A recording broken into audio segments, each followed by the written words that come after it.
We're rolling, Hector. Let's do it. Pleasure to meet you, brother. Same here, brother. Thank you for coming. You're welcome. I'm glad to be here. I'm a big fan of your movie, The Last Narc. I've watched it many times. I probably watched it like 5 or 6 years ago, something like that. And recently had David Holthouse in, who made the movie with you.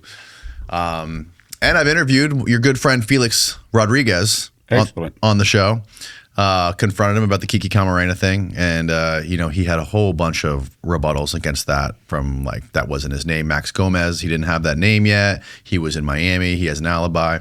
All this stuff. So this is a story I've been following forever.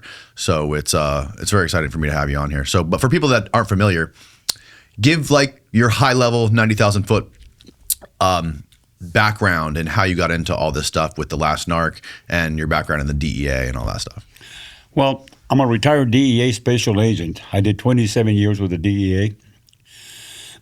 Well, assigned to the DEA, of course, because I spoke Spanish, I was assigned to a lot of international cases, mainly in Central and South America. I worked a lot in Mexico. The highlight, though, of my career was when I got appointed to supervise Operation Leyenda, the task force that was delegated investigative responsibilities on the kidnap, torture, and murder of my friend Enrique Kiki Camarena. As I stated before, I was there 27 years. I was, if not the highest decorated agent in the agency, I'm right at the top. I have been decorated with the U.S. Attorney General's Award for Heroism, given to me at the White House by Attorney General Ed Meese. The Administrator's Award, which is the highest award you can get by the DEA. I also was a recipient of the Medal of Valor by the Federal Agents Association. So I am very highly decorated. I was, what you would say, a shooting star with the DEA that crashed. And the reason that I crashed was because I started uncovering how corrupt our government was, and that our own government had a hand in the murder of Agent Camarena. I was told not to ever reveal what I had uncovered. And they used the fact that I had been ordered to kidnap a doctor who had administered drugs for Camarena. I was ordered to kidnap him, and I did. And because I kidnapped him, the Mexican government issued a warrant for my arrest for violating their sovereignty and also for kidnapping. So when I was getting ready to retire, they reminded me that I had to keep my mouth shut, because I didn't want to end up in a jail cell in Mexico for kidnapping the doctor, which they ordered me to do, because I would be murdered. So be a good guy, enjoy your retirement. However, mum's the word. Keep your mouth shut. Who told you to keep your mouth shut? The DEA. The DEA. The DEA, high administrators of the DEA. So when I left the DEA, I had the murder warrant still outstanding for me. And I couldn't say anything because I was afraid that my own government was going to send me to Mexico, where I was wanted. So for 13 years after retirement, I couldn't say anything. But once my warrant in Mexico had expired, I said, now's the time for me to come clean. And that's when I basically wrote my book, The Last Narc, where I exposed all this stuff. And of course, from there, the Last Narc documentary followed. I have no reason to lie. You can ask me anything you want. If I don't know the answer to what you ask me, Danny, I will tell you I don't know.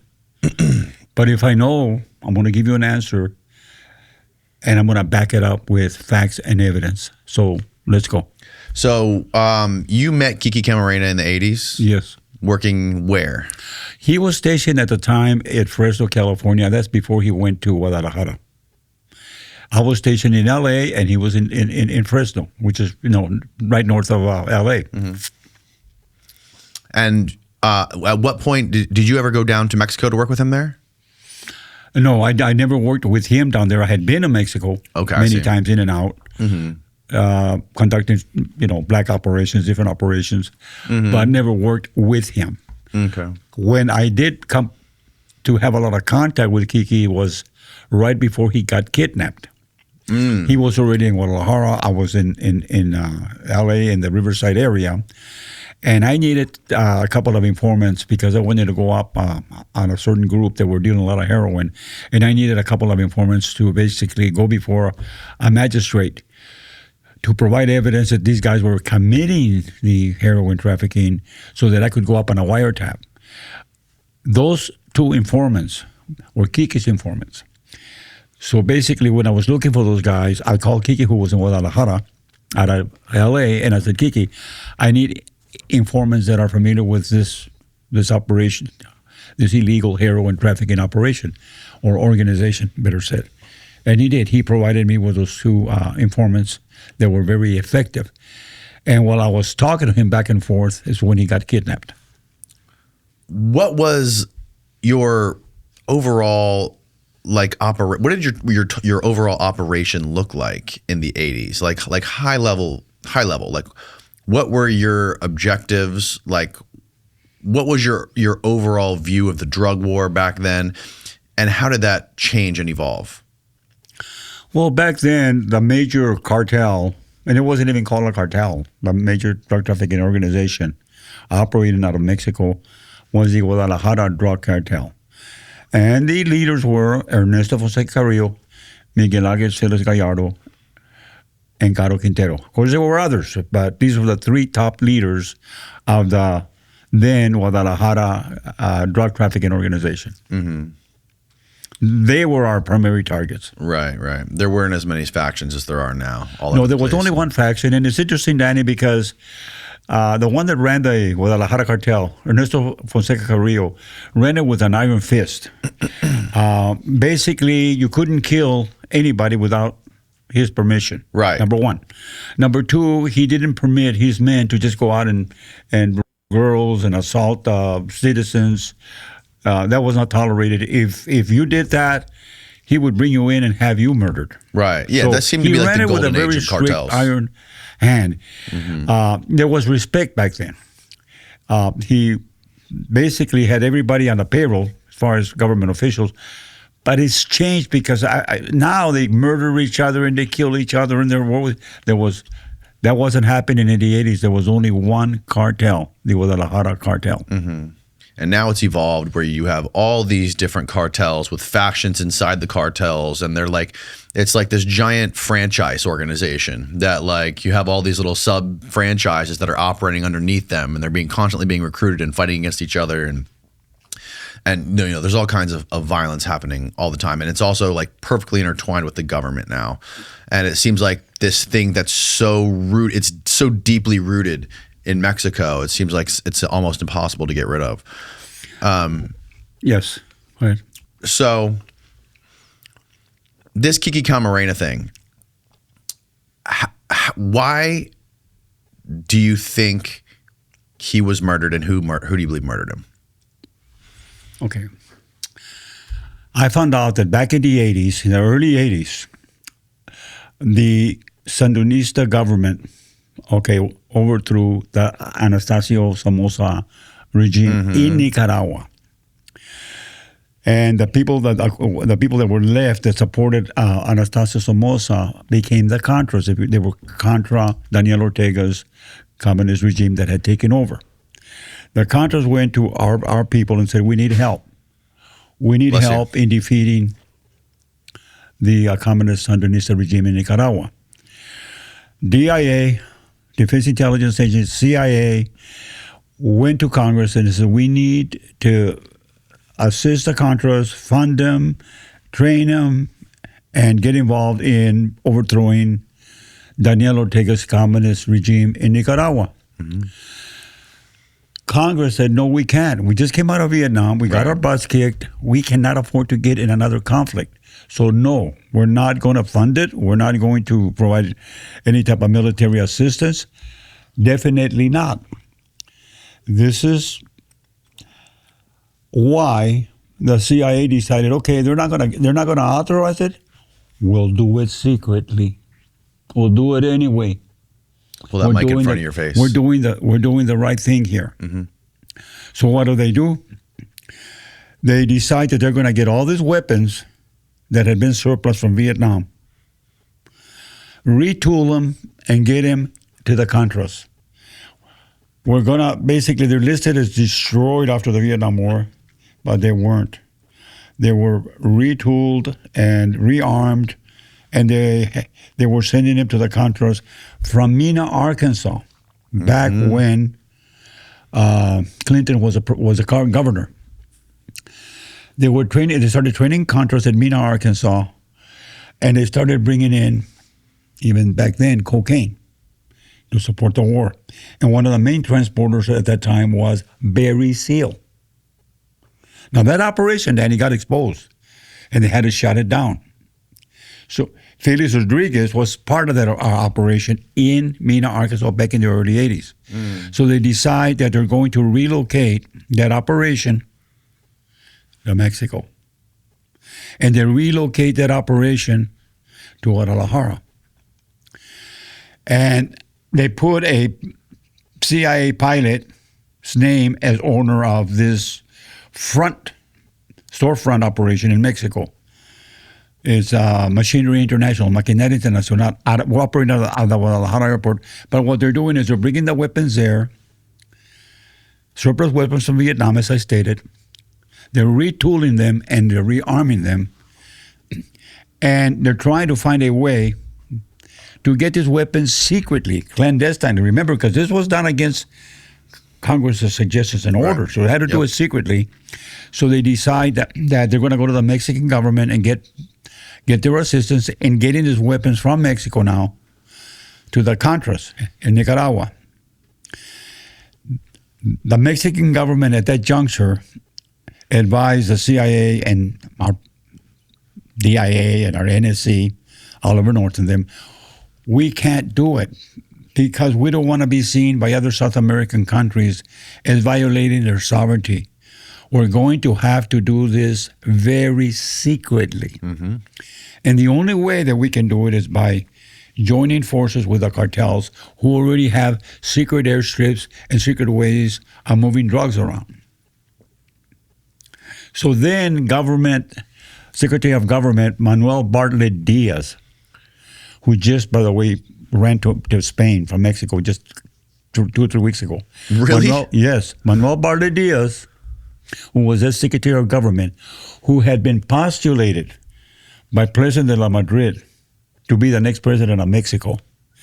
He is the one that tells our people, our CIA and Secret Service folks, listen, we need to marry you guys with the cartels. If you guys work with the cartel will help you use their secret infrastructure to move the weapons south to the Contras. Mm-hmm. So there was a meeting held by Felix Rodriguez, CIA operative, I understand Oliver North and others who was in with the NSC, National Security Council, with the cartels.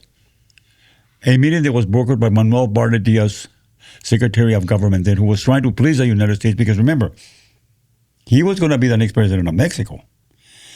So they have this meeting and they agree that, okay, we're going to use the Guadalajara cartel's infrastructure to move the weapons to the Contras. So they did that. So they opened up a training camp in a ranch in Veracruz called Rancho La Víbora, a ranch owned by Rafael Caro Quintero. They opened up operations there. What's that? For growing weed? Like a weed ranch?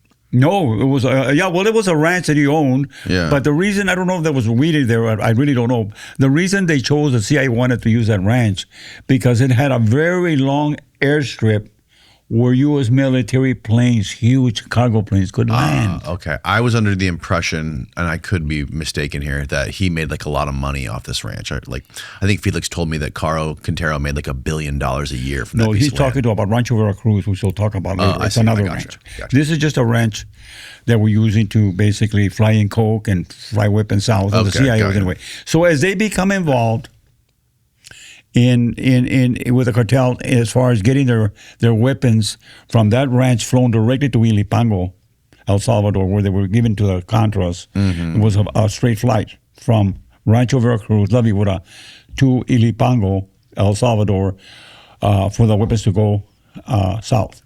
But the CIA then finds out how much money is being made on cocaine trafficking.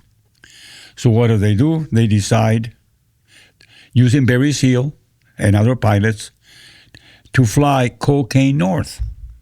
They learned about it? Yeah, well, they learned as they became During partners this with- process is when they learned. Yeah, they first got together with the Guadalajara cartel to use their secret facilities to export weapons. But as they become involved with them, they see all They the started money. hanging out, smoking cigars together, rubbing shoulders with these Thank you. guys, So seeing they, how everything they works. see how much money can be generated from cocaine sales or drug sales. So they decide that they're going to fund it, the war, in which I was told by them, we did it for a good reason. We did it to basically combat communism in South America.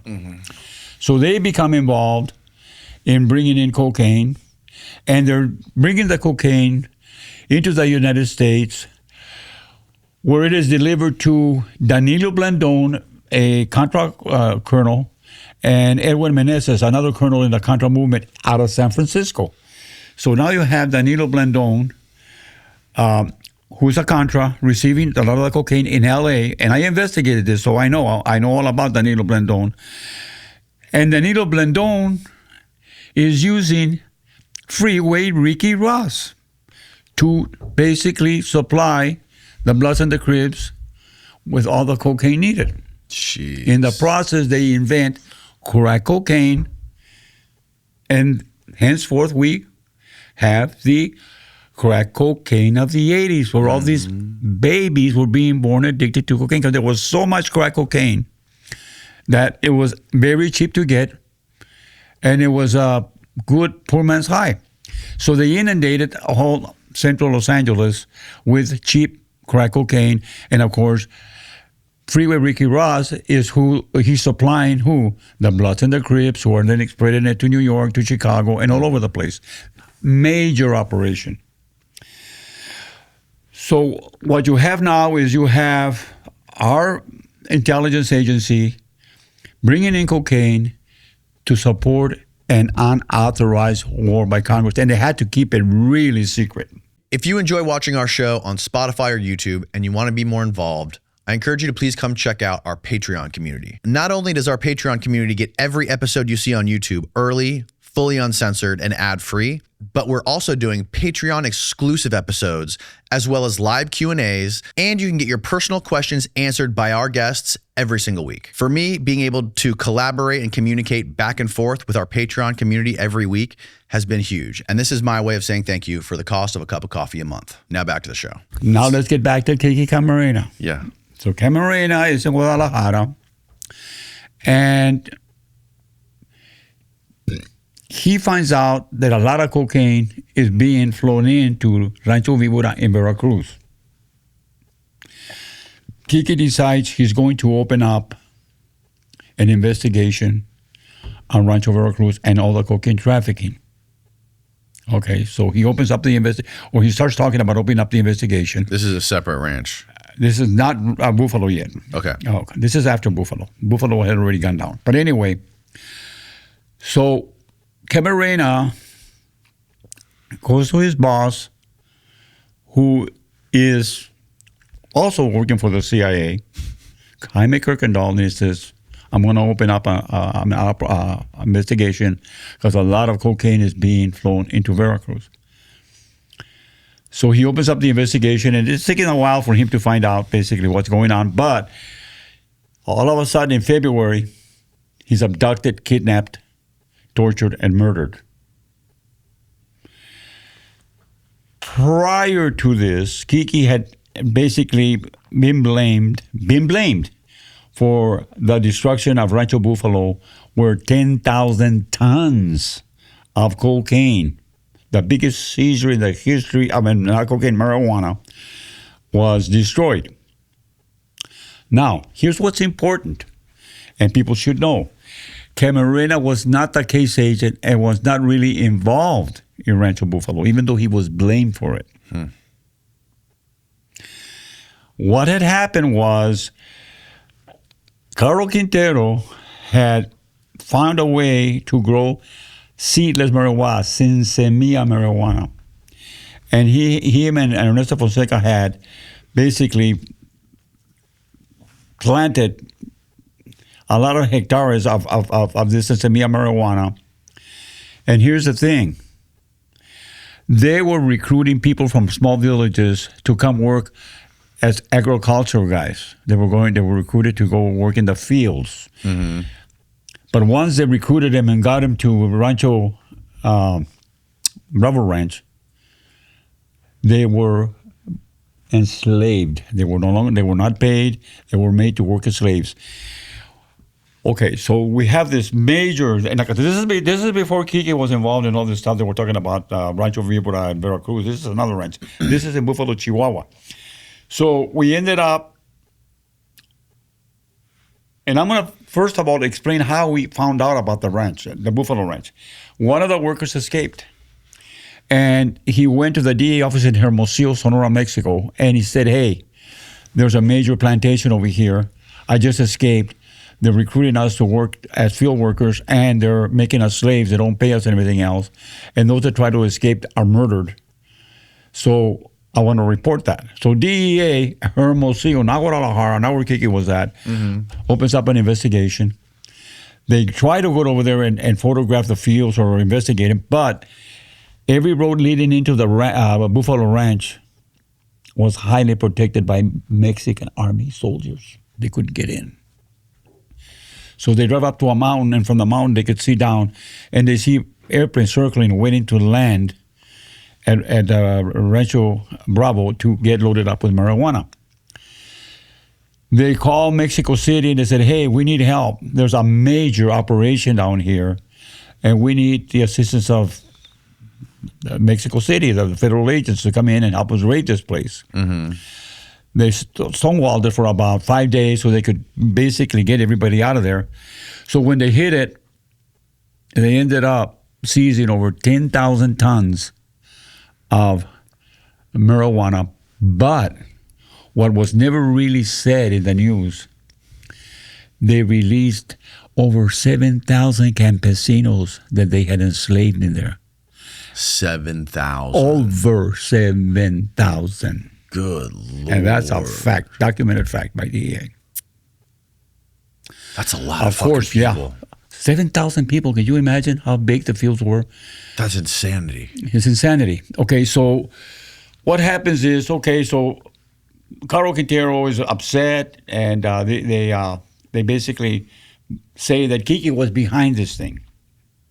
That Kiki would be the one that had basically caused the loss of these big amounts, thousands of tons of marijuana. Kiki wasn't involved. He was not in the raid of Buffalo. The only participation that Kiki had was that the Hermosillo DEA office needed somebody to fly over and photograph the fields. And the only informant pilot that we had was Alfredo Zavala, who worked for Kiki out of Guadalajara. So Hermosillo DEA calls Kiki Camarena and says, Kiki, we need to borrow your pilot. We need him to fly over these fields over here and photograph them as evidence so we can get Mexico City to react. Mm-hmm. Zavala alone, not with Kiki in the plane, flies over. He photographs the fields in Rancho Buffalo Ranch in Chihuahua, and he flies back to Guadalajara, gives a film to Camarena, who then flies it to Mexico City. They develop it, and there's the evidence of this massive marijuana ranch in Chihuahua, Bravo Ranch. That was the total extent of Kiki's involvement, which is very minimal involvement in the fields that you were referring to, the great fields. Now, Rancho Vivora is another ranch. It's not a big ranch. It's not, as far as I know, there was no drugs being grown there or anything, but it was being used as a trampoline, basically by the CIA and the traffickers to send weapons south, and planes would land there loaded with cocaine. Barry Seal landed on there numerous times with a fat lady with tons of cocaine. Now, you're going to ask me, and I want you to ask me, Hector, how do you know all this? How do you know all this information? Yeah, how do you know? I know it because I flipped a CIA agent, Larry Harrison. I flipped him. He became my source of information. How the hell did you do that? Basically, I threatened to kidnap him. You kidnapped him? I threatened to kidnap him. Oh, you threatened to kidnap him. Okay. When I found out that the DFS had been involved in Kiki's abduction, because they were. The DFS? Director of Federal Security. Okay. DFS. Dirección Federal de Seguridad in Spanish. Okay. I needed to recruit somebody within the DFS to give me information of who was involved and what were the agents that actually picked up Camarena in front of our consulate. So I reached out to some of my sources, and they said, well, there's a gringo that worked for DFS. I go, what? There's a white guy that works for DFS. He's known as Torreblanca. That's his name, Torreblanca? No, that's his nickname, because he's a very tall gringo. And Torre means tower, and white tower in Spanish. And he works for the DFS.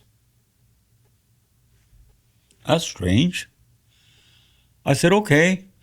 You know him? I asked my source here in L.A., you know this guy? He says, yes, I know him. Fly to Guadalajara and put him on the phone with me. I want to talk to this guy. I want to know what he knows about DFS agents being involved in kidnapping Kiki Camarena. Just okay, I'll do that. I know him. I'll go get him on the phone with you. So he flies to Guadalajara, and he puts Larry Harrison on the phone with me. And I said, Mr. Harrison, this is... What was his first name, Larry? Larry Lawrence Harrison. Okay. And that's not his real name, by the way. That's his CIA name. Okay. So I said, Larry, I need to talk to you. I understand you work for the DFS. And he says, yes, I do. Well, I need for you to talk to me. I want to talk to you about the Camarena murder case. And he says, Hector, he says, I'm not going to talk to you. I'm not cooperating with you. Go F yourself. And I said, oh, F myself? He says, yeah. Okay. You know what happened to that doctor that was involved in Kiki's murder, Dr. Marchand, that I kidnapped? Mm-hmm. He says, yeah. Well, I'm kidnapping your white ass. I'm coming after you. He said, you can't kidnap me. And I said, you watch. I'm coming after you. I'm going to have your white ass kidnapped. I'll do it. He hung up on me. And I tried to get him back on the phone, and he wouldn't come back on the phone. So 3 days later, he calls me. He says, hey, Hector, he says, I saw you on TV, and I know you have a lot of power over there with the DEA. And I says, I do. He said, you don't know what you're getting yourself into, but he said, you know what? I'll talk to you. He says, you'll talk to me? He says, yeah. Fly me into L.A., but nobody must know that I'm coming. Nobody. Can you promise me that? I said, I'll send one of our private jets to pick you up. I don't need to bring you in. DEA's got private jets? Wow. We have, DEA has private jets, of course. So he said, okay. I didn't know the budget was that stout. Yeah. So anyway, we were seizing more than our budget, so we had plenty of money. But anyway, he flies into L.A., and I go to meet him at a hotel where I had made accommodations for him. Mm-hmm. And I said, Larry, I said, what do you know about Kiki's murder? And he said, everything. I know everything. I said, how did you get a job with the DFS, with Mexico's top intelligence agency, like our CIA? He said, are you stupid? I said, don't insult me like that, dude. He said, do you think any white guy can just walk in and get a job in any country for any intelligence agency? I was placed there by the CIA. I am an employee of the CIA. That's why it was important that nobody knew that I came to talk to you. I almost fell out of my chair.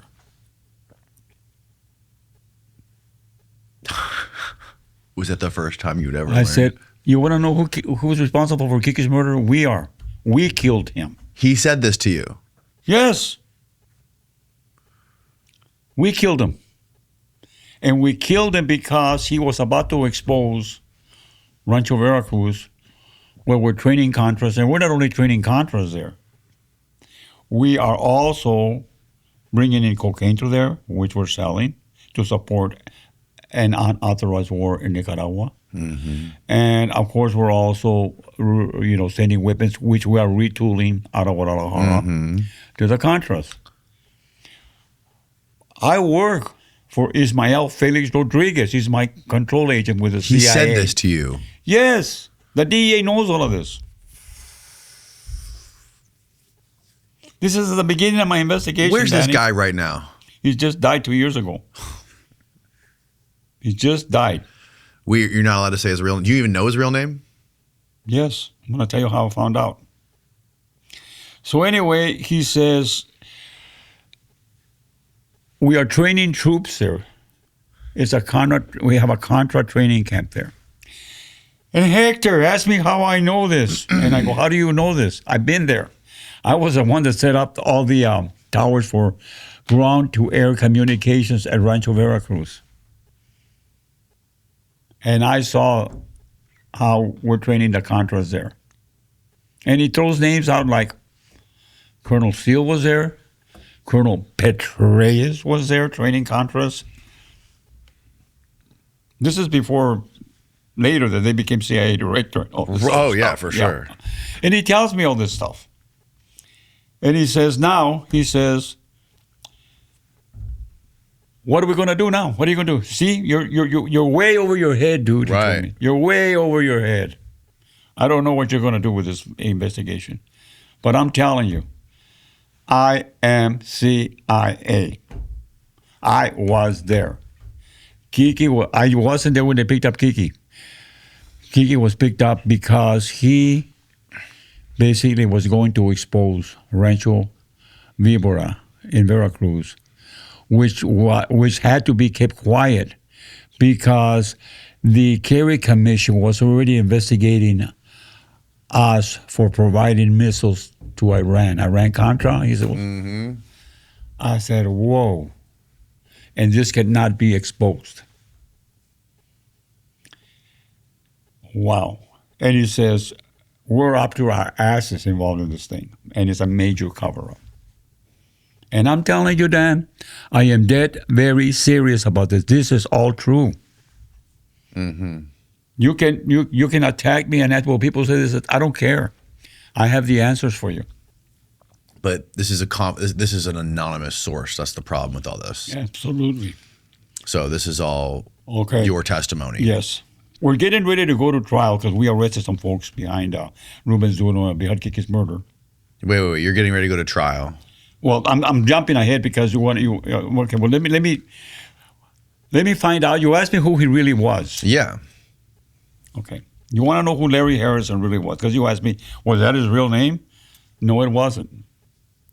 That was a name that was given to him by the CIA. When I met Larry a source, every source that we recruit, we fingerprint. If you want to be an informant for DEA, okay, fine. You want to go on DEA payroll as a contract worker and informant or what have you with DEA, we have to take your fingerprints. So this guy continued to work for you as a source? Yes. So we're getting ready to go to one of the trials. So he's getting ready to testify. I don't remember what trial. But anyway, so the U.S. attorney in charge of the case says, Larry, the first question I'm going to ask you when you take the stand is your name Lawrence Victor Harrison? What are you going to answer? He says, I don't know what to answer. He says, what do you mean you know what to answer? Are you Larry Harrison or not? I'm starting to remember it. I'm starting. It's funny. He says, well, I am, but I also have another identity. And he says, Hector, did you take this guy's fingerprints? And I says, yes. Did you get a match for his fingerprints in his name through NCIC, National Crime Information Center? Yes, I did. Lawrence, what's your problem, dude? He said, I don't have a problem. My real name is George Marshall Davis. That's my real name. Major Lawrence Harrison is my CIA name. This stopped right here. The U.S. Attorney says, go run his fingerprints again under this other name, George Marshall Davis. So I ran him, and it comes back that he has two identities.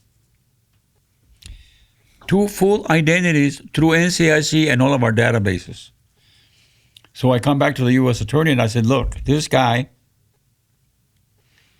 is a true CIA guy. The CIA has changed his identity to Victor Lawrence Harrison, but he was born George Marshall Davis in Pasadena, California. So, okay. I guess I won't ask you who you are. Understand? We're going to have to go through all this explanation. Yeah. So anyway, you would think the CIA would catch wind of it. And he said it was Victor Lawrence Harrison, which he was Victor Lawrence Harrison, but he just had two identities. Right. Now, wouldn't the CIA catch wind of him doing this and stop it? Like, how could he get away with? I had him under protection. I had him with the CIA. Couldn't get him anymore. How I had so? him hidden in a halfway house, and nobody knew where he was. So you basically got this guy to defect from the CIA. Yes. A lot of people don't know this. That's wild. That's pretty wild. Isn't it wild? Mm-hmm. A DEA guy literally gets an active CIA operator in Mexico to defect from the CIA to another U.S. agency. Right. Not a story you hear every day. With him on payroll and every day. That's why a lot of people, if you ask Danny, other DEA agents, that is what Hector says or what comes out in that documentary, The Last Narc, is that true? DEA guys say, no, it's not true. We don't do stuff like that. They're not lying. They don't know about it. So if you don't know about something, you're going to say, it's not real to me. My DEA experience was not everybody's DEA experience. Like we have units that are very secretive, like the CIA, and one unit doesn't know what the other unit is doing. So if you go ask another DEA agent, do we kidnap people? Oh, no, that's against the law. We don't kidnap people. He's not lying. He's been told we don't kidnap people. He doesn't know that we do. And that's why a lot of agents are asked, what about what Hector says about the CIA? I don't believe that. They don't believe that because they don't know it and they never lived it, Danny. So when he told you all this stuff and he explained to you what the CIA was doing and that he worked for Felix, or Felix was his handler, you said something like that? Yes. Did you ever try to find Felix? Yes. Well, at the time, he didn't tell me Felix's real name. Felix always went, like Larry Harrison, by Max Gomez. Max Gomez, right. And he can say whatever he wants. Felix can say whatever he wants. That was his name. Like Victor Harrison, Larry Harrison, that's not his real name. When I interviewed Felix about 2 years ago, he said that he was given the name Max Gomez he said, I think verbatim, the words he used was, he said, it was like 2 or 3 months after Kiki died is when he got the Max Gomez thing, he said. Not true. Not true. Not true. As a matter of fact, he claims not to have worked out of Guadalajara. He what? Felix Rodriguez claims he was never assigned or worked out of Guadalajara. There's a CIA pilot by the name of Terry Reed who worked under Felix Rodriguez out of Guadalajara. They were the ones that set up, as I stated before, Machinery International. Under Terry Reed's name, it was a storefront. And while there, he was operating with Felix Rodriguez, sending the weapons south and all that I stated before. But Danny, Terry Reed finds out that Rodriguez is shipping containers with the American seal under his company name. He finds out he hadn't been told. So he goes and checks the containers, and they're full of cocaine with the American seal. So when they cross into the United States, customs will not search it. Terry Reed confronts Rodriguez and says, "What are we doing here? I'm not a drug dealer. Why are you shipping containers full of cocaine under my company name with the American seal?" And he says, "Cool off, dude. Be cool. We're doing it for the good of America. Just keep quiet. Don't say nothing." And Terry Reed decides he's not going to be involved in this. So he actually gets his wife and his family, flees out of Mexico, and comes back to the United States, and basically quits the CIA, and later they arrest him on false insurance charges. Terry Reed? Terry Reed was arrested. He went to trial and he was acquitted. But he wrote a book that Rodriguez doesn't like to be remembered about. The book is called Compromised. And it's all the story of how he was working under Felix Rodriguez and how Rodriguez was importing tons of cocaine. See, I would like to sit down and be confronted with Rodriguez about all this stuff. That would be a wild time. He denies it, and I would say, "Well, did you work for Terry Reed or with Terry Reed in Guadalajara? You said you'd never been to Guadalajara. Were you there or not?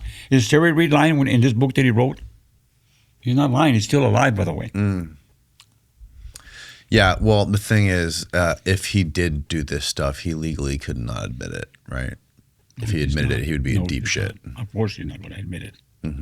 And, also, unfortunately, that is kind of like the point of the CIA. It's like to commit crimes for the organization running the country to survive and to make more money. And the problem is the corruption, the corrupt nature of it and how it's spiraled out of control. Let me explain here what you just basically stated is true.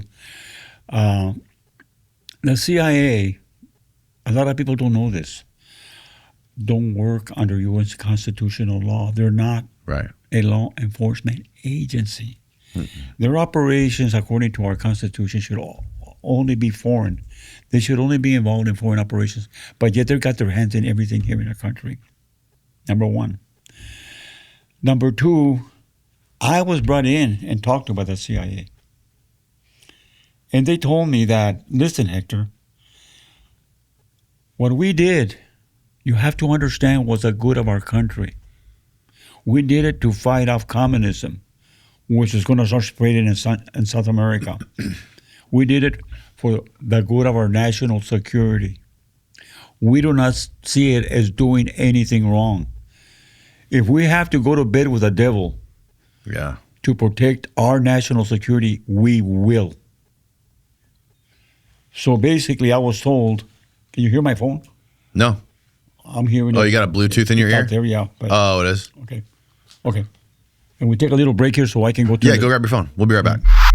So Steven just found this article that says you and Wayne Schmidt, there's a report that said the CIA used Mexico's DFS as a cover in case questions arose about who was running the training operation. Harrison also said that representatives of the DFS, which was also a front for a training camp, were in fact colluding with major drug lords to ensure that the flow of narcotics through Mexico to the United States. And who is this guy in this photo? Scroll down. That's Ernesto Fonseca Carrillo that I talked about. Our cartel. Wow. What were we just talking about? But that report was one that was sneaked out. I wrote a lot of other reports that were kept secret by the DEA. After that, they put top secret on them, and we could. In other words, this is the only one that actually got leaked out. Right. Yeah. So the major difference between like what the DEA is doing and the CIA is doing is that the DEA, they're like, you know, you guys are like cops, right? And the CIA, these guys are like clandestine operatives trying to weasel their way through organized crime to get shit done. Yes. That's succinctly put, that's correct. Right.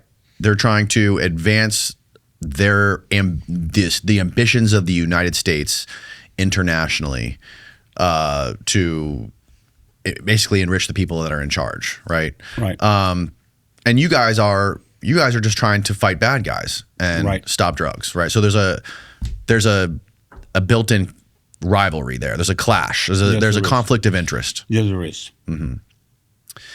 And so when they told you that this was real, that this is what's happening, like we're working with these people and we're doing this stuff, like how did you react? And how did you continue? Well, basically, my answer to the Scoot in person a little to the closer to the CIA guy that was talking to me, or CIA high up officer, what my answer to him was, you know, everybody has a reason as to why they commit the crime.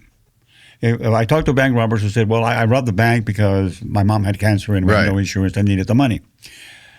Your excuse in being involved in murders and drug trafficking is, okay, we need to do it for the good of our national security. It doesn't basically negate that you are committing crimes. And he said, yeah, but we're not a law enforcement agency. We don't care. Right. We do what it takes to protect the national security of our country and to protect our citizens. And if we have to go to bed with a damn devil, we will. That's what they told me. And you need to understand that and become a team player and cut your criticism of us and exposing us as criminals. We do what we have to do, and we're at a higher, basically, level than you guys are. Drug trafficking is a problem, but our national security is a greater problem when it's at risk. Right. So we got to do what we got to do. And you have to understand this, they told me. So go retire, enjoy your retirement, and keep your mouth shut. That's what I was told. So whose decision was it to kidnap Kiki? And do you think it was their intention to actually kill him, or do you think it was an accident? From what my sources have stated, it was, as far as their level of involvement, it was Felix Rodriguez. It was his decision.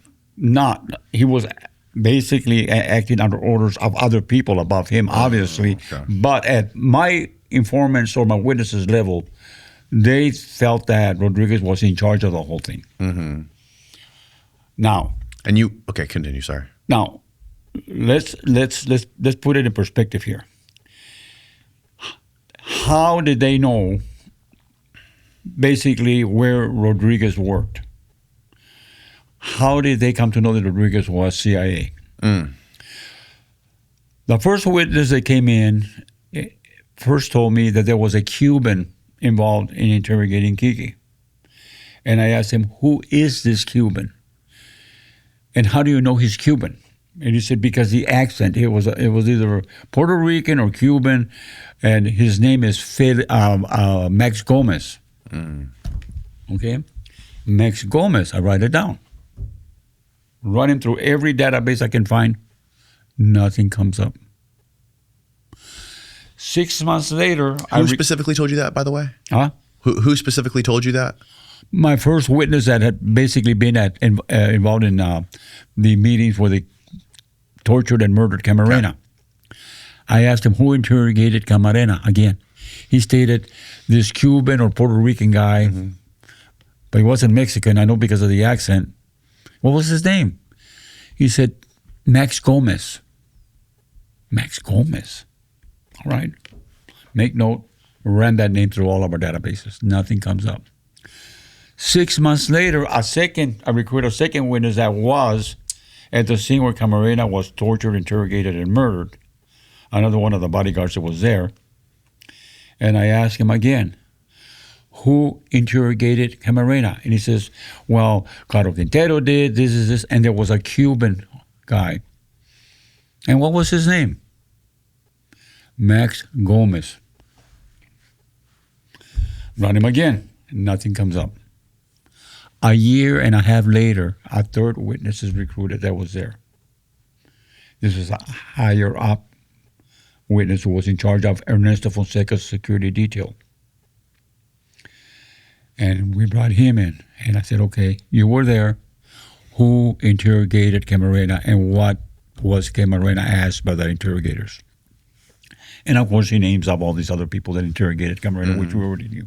Caro Quintero, Cochiloco, whatever, Felix Gallardo, whatever. But he says, but there was also a Cuban guy. A Cuban guy. And he says, yes, a Cuban guy. What was his name? He said, they called him Max Gomez, but that wasn't his real name. I talked to this guy a lot because he used to supply weapons to us. His name is Felix Rodriguez, and he's a CIA operative. Security guy said this. And I go, what's his name? Ismael Felix Rodriguez, CIA operative. And what else do you know about him? I know he was in Vietnam. He told me he was in Operation Phoenix in Vietnam. And what else do you know about this guy? How many times did you see him? He says, many times. He would always fly in with weapons, and then we would order to go pick up the weapons at the airport, and he would meet with Fonseca, and Fonseca would pay him for the weapons. He says, I know him very well. I know his name is Felix Rodriguez. He used to tell me stories about when he was in Vietnam. I said, whoa. I don't know at the time who Felix Rodriguez is. He's an unknown to me. I have nothing against him. I run his name. Boom. This is after this was way after Che Guevara, after he captured Che Guevara. Yeah. Absolutely. And so anyway, I said, wow, when I found out who this guy is. So then I go back to Larry Harrison. Larry, tell me about Ismael Felix Rodriguez. And I'm going to tell you something that has never been said on camera before. Larry Harrison tells me he's a CIA guy that I reported to when I was in Mexico. And he's a CIA guy that planted a bomb at when they killed those American reporters. They blew them up. Were trying to kill Comandante Cero. I'm trying to remember the place right now. I said, what? It's called a Christic something or other. Anyway, I'll remember the name. What bomb? What? A bomb that Rodriguez placed where they killed like 6 or 7 American journalists. Where was this? In Costa Rica. In Costa Rica. Yeah. They were trying to kill Comandante Cero because he had gone sideways. Try to find that, Steve. Comandante Cero is. What year are we talking? We're talking 80, 70, late 70s, early 80s. The La Penca bombing? That one. La Penca bombing was a bomb attack carried out on May 30th, 1984 in a remote outpost in La Penca. That's it. On the Nicaraguan side of the border with Costa Rica along the San Juan River. It occurred during a press conference convened and conducted by Eden Pastora, who at the time was the leader of the Contra guerrilla group fighting against the ruling Sandinistas regime in Nicaragua. Pastora, the presumed target of the attack, survived the bombing, but 7 other people were killed, including 3 journalists and several others who were severely injured. The bombing was carried out by an operative posting as a news photographer and is considered a serious violation of journalistic neutrality during the armed conflict, like the assassination in 2001 of the Afghan leader Ahmed Massoud by al-Qaeda agents posing as international journalists. Wow. Okay, in the years after the event, some journalists and activists, as well as Costa Rican judiciary, pointed to the United States government's CIA, which was seeking to direct the counterinsurgency against the leftist Sandinista regime in Nicaragua, as responsible for the bombing. However, in 1993, the man who had placed the bomb who had attended the press conference under a false identity as a Danish photographer named Per Anker Hansen, was revealed to have been an Argentine leftist whose real name was Vital Roberto. Okay, so they're saying it's somebody else, but they did believe it was a CIA guy who did it. But they're coming up with a different story, that it was a Swedish photographer. So your guy from the CIA that you flipped, when you asked him who Felix Rodriguez was, he said that he was the guy who is his handler and who was the one who was responsible for placing this bomb. He was involved in it. He didn't say he was involved in the planning of the bomb. He was involved in it. Right. He told me that. That's Harrison told me about that. I never knew about that incident. Right. When I interrogated Harrison. Okay? That's wild. So as you can see where this is headed. So I'm like, whoa. Mm-hmm. So Harrison also tells me about how, Rodriguez was involved also in facilitating the escape of another CIA operative by the name of Posadas Corriles. And him and Posadas Corriles, according to Harrison, planted the bomb of the Cuban fencing team that when it left Venezuela, it blew up in the air. Well, Rodriguez escaped, and Posadas Corriles, I forget his first name right now, was arrested in Venezuela for placing the bomb on that Cuban plane in which all the Cuban fencing team, Olympic fencing team, perished.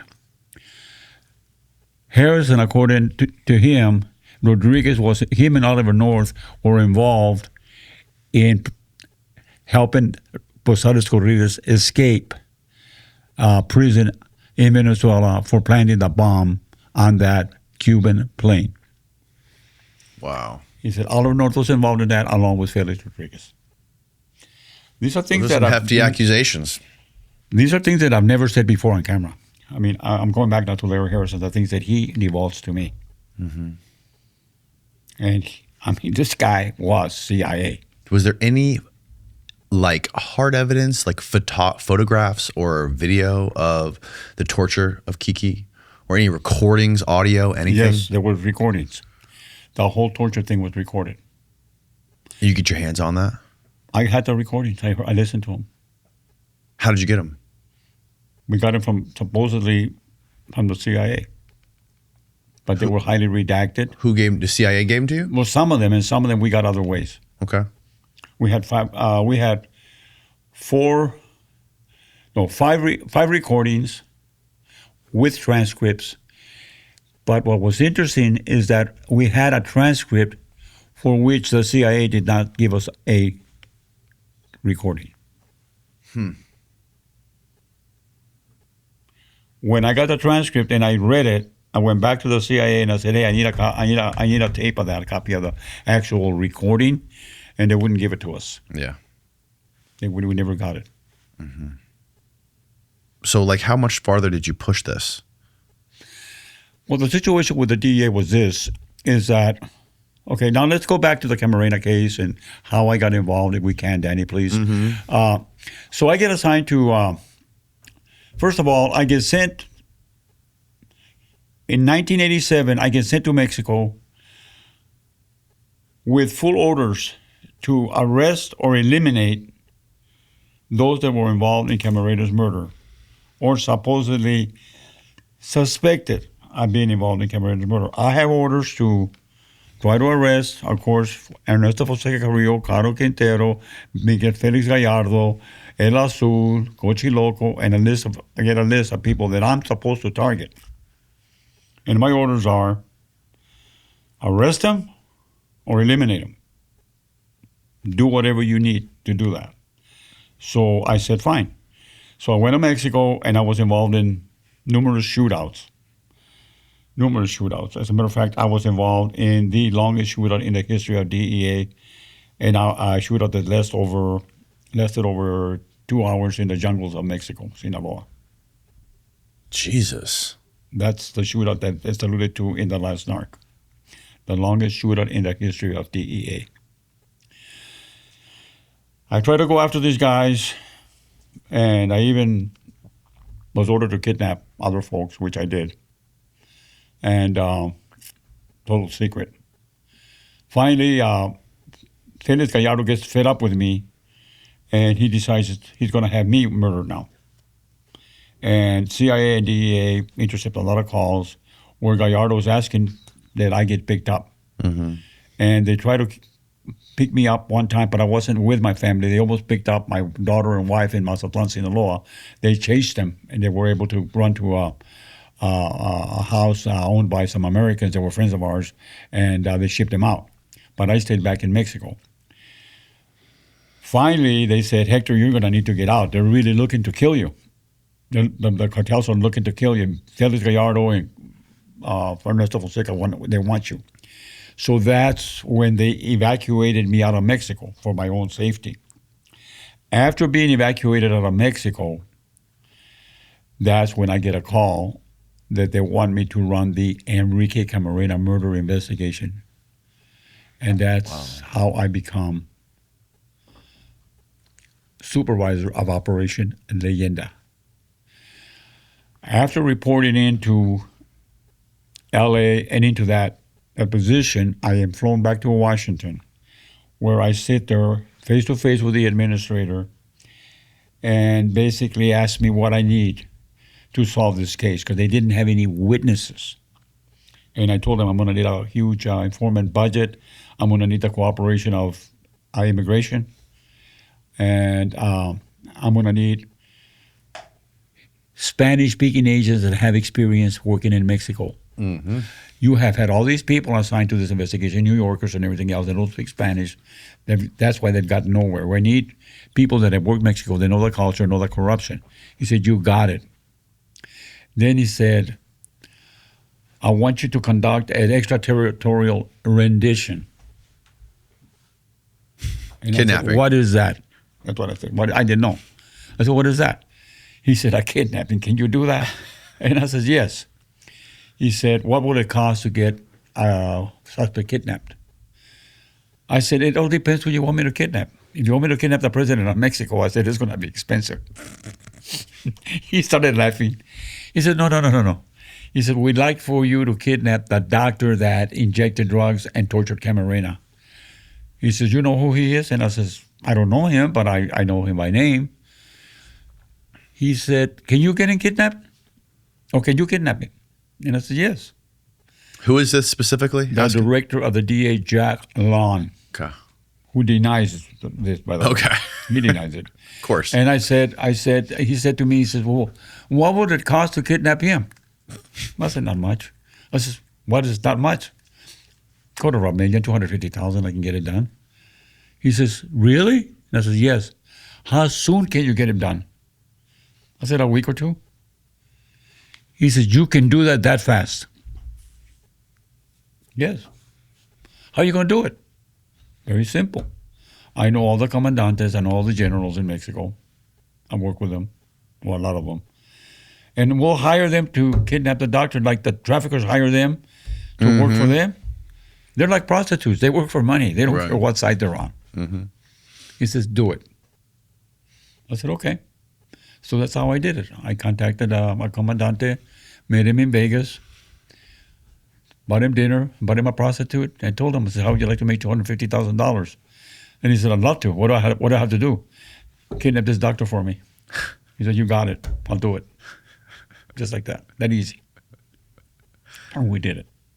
However... Were you there when they kidnapped him? No, I was there to receive him. Right. No, he did it all. They brought him directly to you. So we wanted to camouflage it like it was done by concerned Mexicans that wanted to get rid of drug dealers. Mm-hmm. That's what we were going to put out on the news. Well, we weren't involved. The Mexicans themselves did it, and they just kicked him over the fence to us or whatever. Mm-hmm. But in this case, it wasn't kicked over the fence. They went and arrested him at his clinic. He was a gynecologist. A what kind? A what? Gynecologist, female doctor. A gynecologist, yeah. Gynecologist. And so they took him to the airport. They had hired a pilot. We had hired a pilot. And they flew him to El Paso. The plane landed. They never shut their engines off. They threw him off on the tarmac, and I ran up and arrested him, Dr. Alvarez Machine. After we went to court and it was exposed to the world that the DEA and I, specifically me, had kidnapped a doctor, the Mexican government immediately issued a warrant for my arrest, which I had for 20 years in Mexico. When did that expire? What's that? How long ago did that expire? 20 years. How long ago did the disappear? It's been a while now. 2013, I believe. So when they kidnapped him, when they rendered this doctor out of Mexico, and they threw him on a plane, they brought him to El Paso, right? And then you grabbed him, and what was I assume you interrogated him? Yes. How did that go? What was that like? He cooperated. He said, yeah. He gave me a written statement that he was involved. But he, of course, protected himself. He said, yeah, I was called to go check on this patient, and I checked him, and he was in bad shape. And I told Fonseca and Caro Quintero that if we didn't get him to the hospital, he was going to die. And Fonseca says, get the ambulance and get him to a hospital. Fonseca wanted to save him. And Caro Quintero opposed it. So they had an argument, and this was corroborated by 4 people, my Shine and my 3 witnesses. There was an argument between Fonseca and Caro Quintero where Fonseca said, we got to take him to a hospital, this guy's going to die. And Caro Quintero allegedly answered, we don't care, they want him dead. He cannot be taken to a hospital. He had been blindfolded, and they had already taken the blindfolds off. And Fonseca got so upset, he says, you idiot, they're going to blame us. And he slapped Caro Quintero so hard, knocked him off of his feet. He says, you idiot, we're going to get blamed for this. And the orders are further up. Further up, meaning the government of Mexico, Rodriguez and everybody else, and Barle Diaz said that he should be let to die. Wow. So I'm taking orders from higher people than you, Mr. Fonseca. And that's why Fonseca got mad. Oh, now you're gonna be like taking orders from somebody else, and that's when he slapped him. And it was because they had taken his blindfold off. In court. I mean, we've had already, like I said, 3 witnesses that saw this. Fonseca wanted to save Kiki. A lot of people don't know that. Because he knew it was going to be a major problem. And he told Caro Quintero, we are going to be blamed for this murder, you dummy. He cannot die. And he said we can't expose him anymore. He's seen us already. The blinds were off a day ago. Right. And then something recently just happened with Caro Quintero, right? Like a year ago? Well, Caro Quintero has been in and out of prisons in Mexico. He was just rearrested again about a year and a half ago. And about 2 months or so ago, he, along with 19 others or 18 other Mexican cartel guys, were not extradited to the U.S. They were expelled to the United States. And he is being held in New York City as we speak and charged with CCE, continual criminal enterprise charges, which carry a life term. And he's also been charged with a violation of RICO statutes. So he has not been brought to the Central District of California in L.A., where the warrant for capital murder is still outstanding for his involvement of killing Enrique Camarena. He has a warrant in L.A. for capital murder for Camarena. Yes, he does. And he was, well, so what is the difference? What does that mean, that he was not extradited, but he was expelled? Okay, when you're extradited, there's usually an agreement that you'll be extradited under certain conditions. And one of the conditions that Mexico always places is, we'll extradite him if you don't give him the death penalty, because Mexico does not believe in the death penalty. So therefore, they are charging him with CCE, which does not carry a death penalty sentence. Neither does RICO.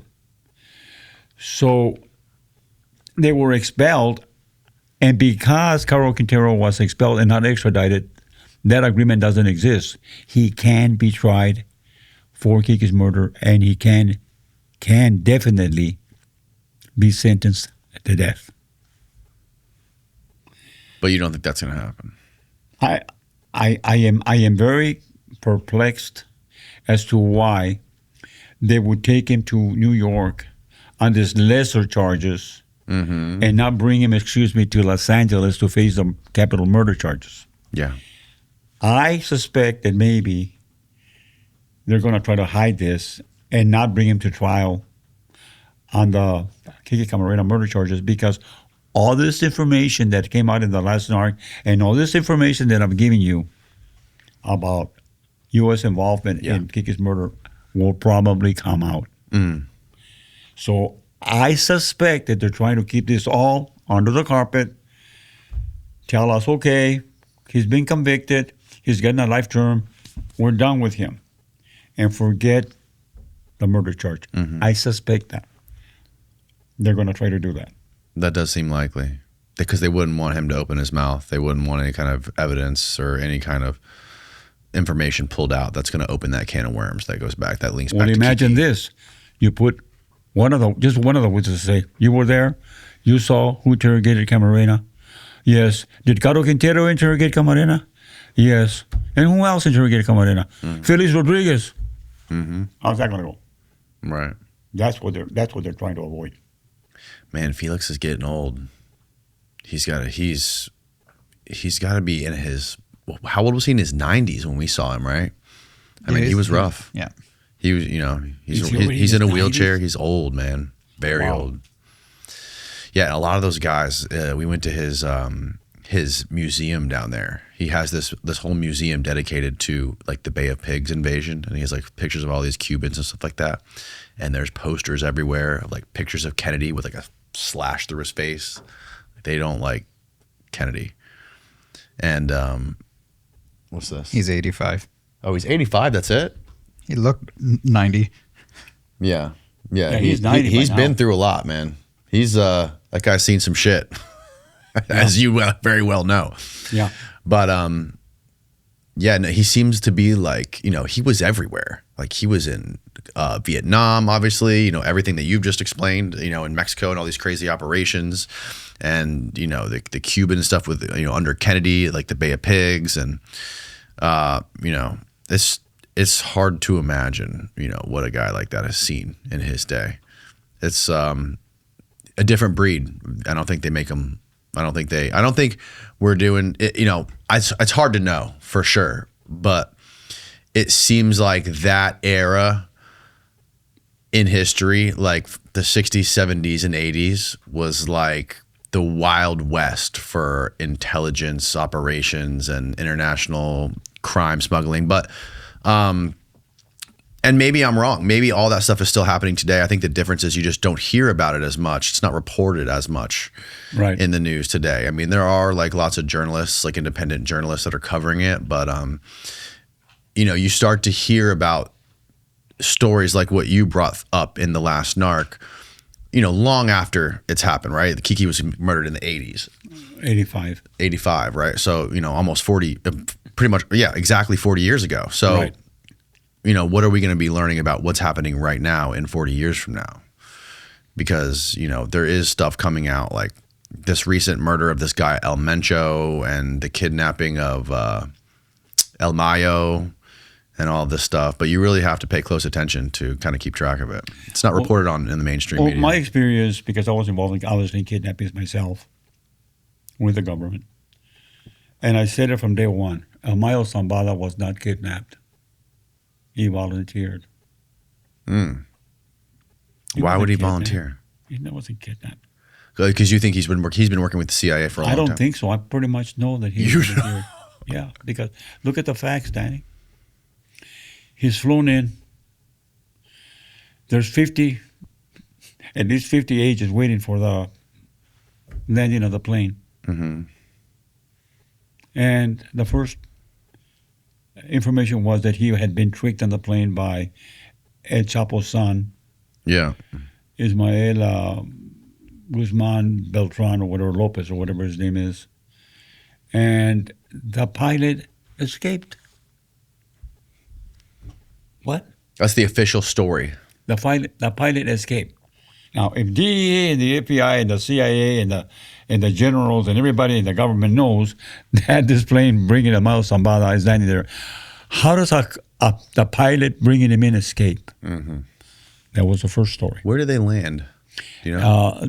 Teresa, something or other, little town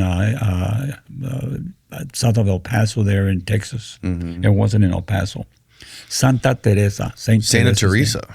Yeah, that's the name of the little town where they landed. Okay. How, if the DEA and the CIA were not involved in the kidnapping, how did they know to wait for the plane to land there and when it was going to land? Number one. Number two, the Mexican government accused the U.S. government of kidnapping Mayo Zambada. Ken Salazar, the ambassador, says, no, we didn't. We were not involved in that operation at all. We did not kidnap Zambada. He's not lying. Zambada turned himself in. And the reason he turned himself in is because Zambada had been a DEA informant for years. He'd been working for the CIA and the DEA.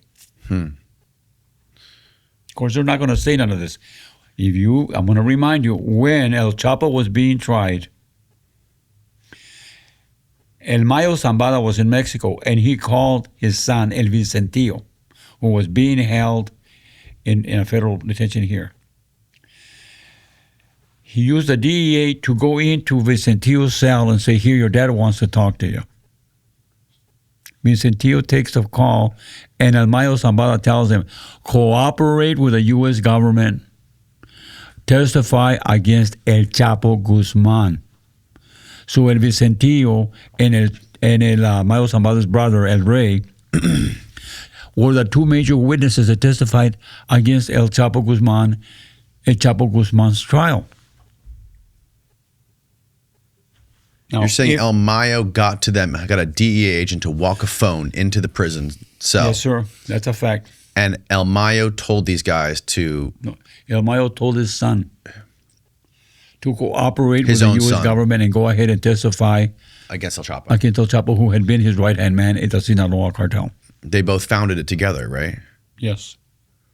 So now you tell me, why would El Mayo call the DEA to take the phone, let the son talk? Because he has a relationship. And not only that, the DEA was behind getting El Mayo to tell these people to cooperate against El Chapo so they could convict El Chapo.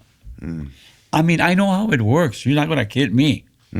All right? So no, what happened was El Mayo Zambada decided that he wanted to get out of Dodge. It's getting too hot now with a war with El Mencho, with the Sinaloa Nueva Generación cartel and the Sinaloa cartel, because they were at war with each other.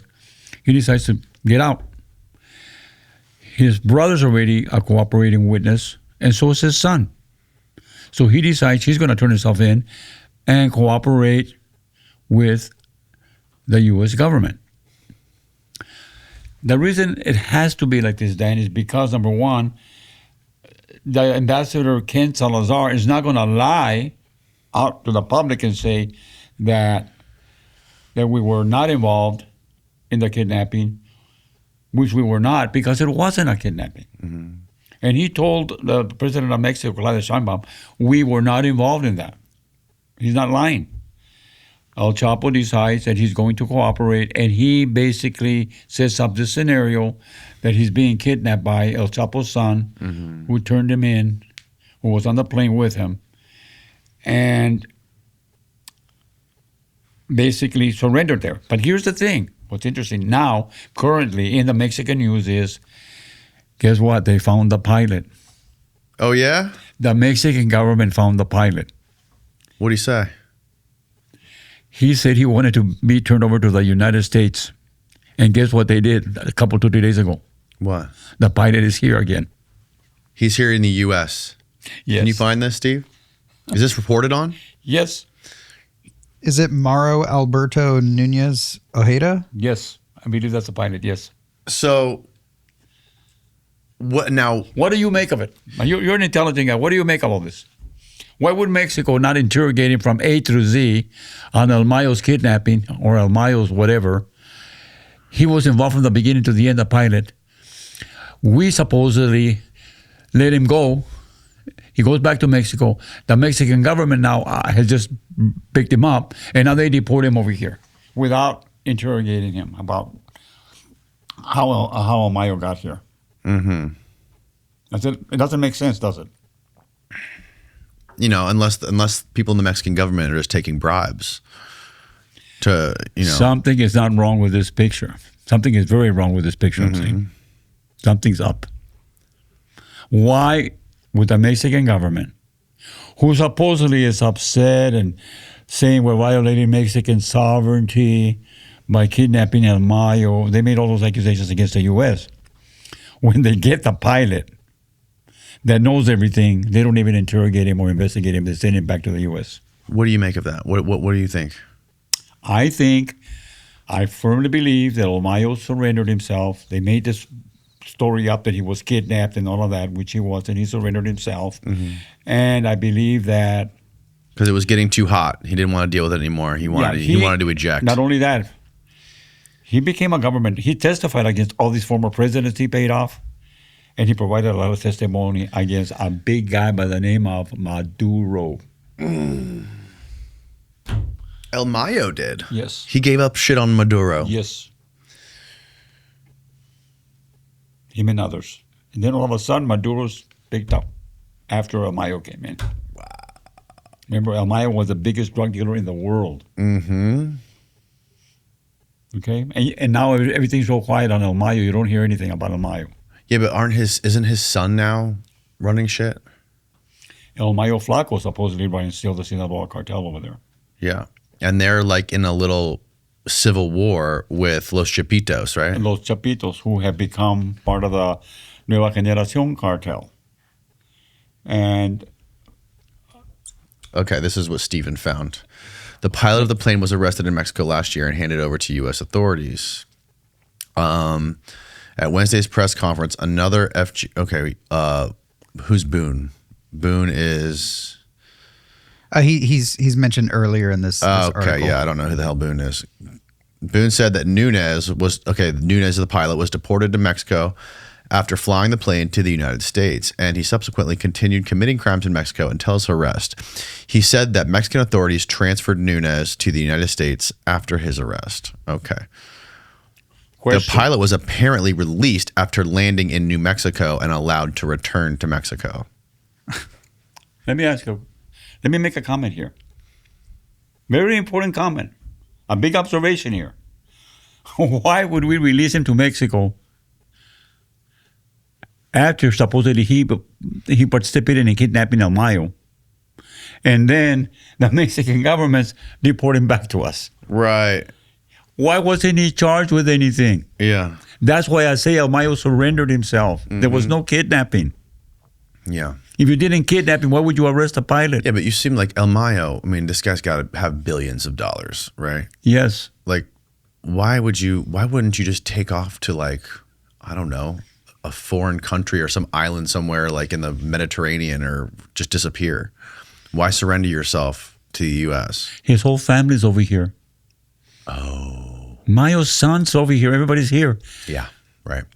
Why would he stay in Mexico and be subject to being killed by the Nueva Generación cartel or betrayed by the Mexican government? Mm-hmm. So before the Mexican government betrayed him, he betrayed them. He came over here. Mm-hmm. Here I am. Yeah, made a deal. Leave my family alone. Are you following why I say that he was not kidnapped? Of course. If he was kidnapped, I did kidnapping. There was a warrant for my arrest. The pilot that I used to kidnap Dr. Machine was interrogated and beaten to death in Mexico. He died during the interrogation. The pilot that brought Machine over. This pilot just is let go. Mm-hmm. How many FBI and DEA agents were there waiting for the plane to land with El Mayo? 30, 40 of them? Right. And the pilot just, let him go. And do you think El Chapo's son was on the plane to provide the cover story? Yes, he was. He was on the plane. And specifically just for the cover story? Yes. And he's also now a cooperating witness.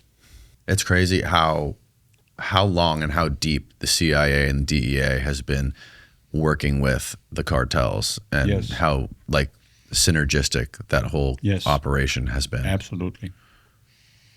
And currently, the U.S. has indicted a former governor of Sinaloa, Ruben Rocha Mora. They have a warrant for his arrest. And they've asked Mexico to extradite him, specifically directly to Claudia Sheinbaum, the president of Mexico. Mm-hmm. And she refuses to extradite him. She's protecting him, stating that She needs evidence of his involvement in drug trafficking. And the U.S. is saying, no. Under the extradition treaty, we have a warrant. You're duty bound to turn him over. And she says, I'm not turning him over. She's protecting him. And this guy, was involved in murders and everything else. He's a major narco-political that goes between the government of Mexico and the cartels. He's the one that funneled a lot of money, cartel money, to former President Lopez Obrador's campaign, and also allegedly has provided millions of dollars towards Sheinbaum's campaign. And there's information also that it's alleged that the Chapitos also gave Sheinbaum, the president of Mexico, $21 million. So the whole Mexican government is corrupt. Mm-hmm. Now, Donald Trump was very correct in declaring them terrorist organizations because the Mexican drug cartels have killed way more thousands of Americans than Al-Qaeda and Hamas. Every year, over 100,000 Americans die of fentanyl overdoses. Mm-hmm. Hasn't that been declining, though? Huh? Hasn't that number been declining? I saw something recently. Well, maybe, but there's still a lot of people that are using it. Not everybody's dying. Right. But excuse me, I want to make a point here on your show. I want to make a point that the Chinese have started or have filed or initiated a silent war against Americans by providing the precursors and the training of how to make fentanyl. They have declared war on us, and over 100,000 Americans die at an average of fentanyl overdoses every year. Mm-hmm. Now, and when you investigate that, it is not the Yakuza and the Chinese criminal elements that have basically aligned themselves with the cartels of Mexico. It's the CCP, the Chinese Communist Party. They are the ones that are basically providing the Mexicans with all this stuff. And also weapons. And talking about weapons, a lot of the weapons that the cartels get, like the drones that the cartels have, all the very sophisticated military weapons that the cartels now possess were sold to them by the Ukrainians, who are also very corrupt. Right. And that's no secret. So what are we doing about all those issues? But I will state, let's not kid ourselves. You know, these countries like Venezuela, Cuba, Mexico now, China, they're all against us. They hate democracy. They're all socialist, communist countries. Yeah. And they hate us. And they declared war on us. And I'll make a statement here that was much, I guess, stated or put out by Fidel Castro was, we are going to destroy the United States and we don't have to fire one bullet destroying them. Drugs. Mm. And all these people that think they're cool by using drugs and everything else are only contributing to their destruction and the destruction of our country. You know, it's not cool to be out there dealing drugs and using drugs and everything else. You're only destroying yourself, guys and girls. What do you think about the argument that legalizing and regulating these drugs would destroy these cartels? Because there's other countries that have done that, and they've been taking that money and then invested that into like rehabilitation centers and, you know, doctors and all kinds of things. And there's been like strong arguments made that could be a huge deterrent to slow down and to stop the violence. And, you know, also, you know, you can getting a lot of money by regulating this stuff. Okay. And you're my position on that is that I agree that law enforcement hasn't worked. And I agree, and I'm one of the biggest supporters of drug addicts shouldn't be arrested. Drug addicts are sick people that are being manipulated, used by the cartels to make money. Mm-hmm. Okay. I don't advocate at all the arrest of people that use drugs. People that use drugs are basically sick people that Drug addiction is a disease, Danny. And I feel sorry for those people that are out there homeless in the parks. If you look at all those homeless in the parks of LA, the big cities, A lot of them veterans too. 99.9 of them are drug addicts. Mm-hmm. They're not there. Those are the victims, the real victims of these cartels. And yes, I agree with you that maybe law enforcement is not the answer. But making them illegal, I don't know about that. I don't know how that would work, because I think we need to attack it more by education. Yeah, and totally. taking care of our addicts, man. Don't put them in jail. Mm-hmm. They're out there being homeless, and look at they're from all races, multi-denominations, from all classes. You have kids of very rich people that are out there homeless because they're drug addicted. Mm-hmm. And I am the biggest supporter of education and trying to find other means other than just throw cuffs on everybody and arrest everybody. Right. I don't believe in that. Especially, I couldn't even do my job at the end. And if we did do that, if we did legalize that stuff or decriminalize, weed and cocaine and all the biggest drugs that are trafficked across the border into the U.S. for the cartels, and I'm sure that is a huge portion of their revenue. How would that really stop them? Because I know they're into a lot of other stuff. They're into like avocados. I know a lot of them are into like oil, like transporting oil and shit. Like they're into a lot of legitimate businesses, providing security for Chinese companies that are extracting lithium and shit in Mexico. Like they're everywhere. It's not just the drugs. Right. They're into everything. But here's one of the things. Now let's imagine, and I've been to a seminar with another DEA where we did this. We brought up scenarios. Okay, let's say that drugs are legitimate in the United States. They legalize all drugs. And you're going to have a party at your house. And you're going to invite everybody to your party, and you're going to ask them, what kind of beer do you like? Well, I like Coors. You like cocaine? Yeah, have a little Coke there for me. How about heroin? You like a little heroin when it's legal? I can get some heroin if you want to shoot up here at my party. Mm-hmm. Okay, let's all have fun. Drugs are legal, we'll use them all. I'll get heroin, I'll get cocaine, I'll get whatever, meth, whatever you guys want.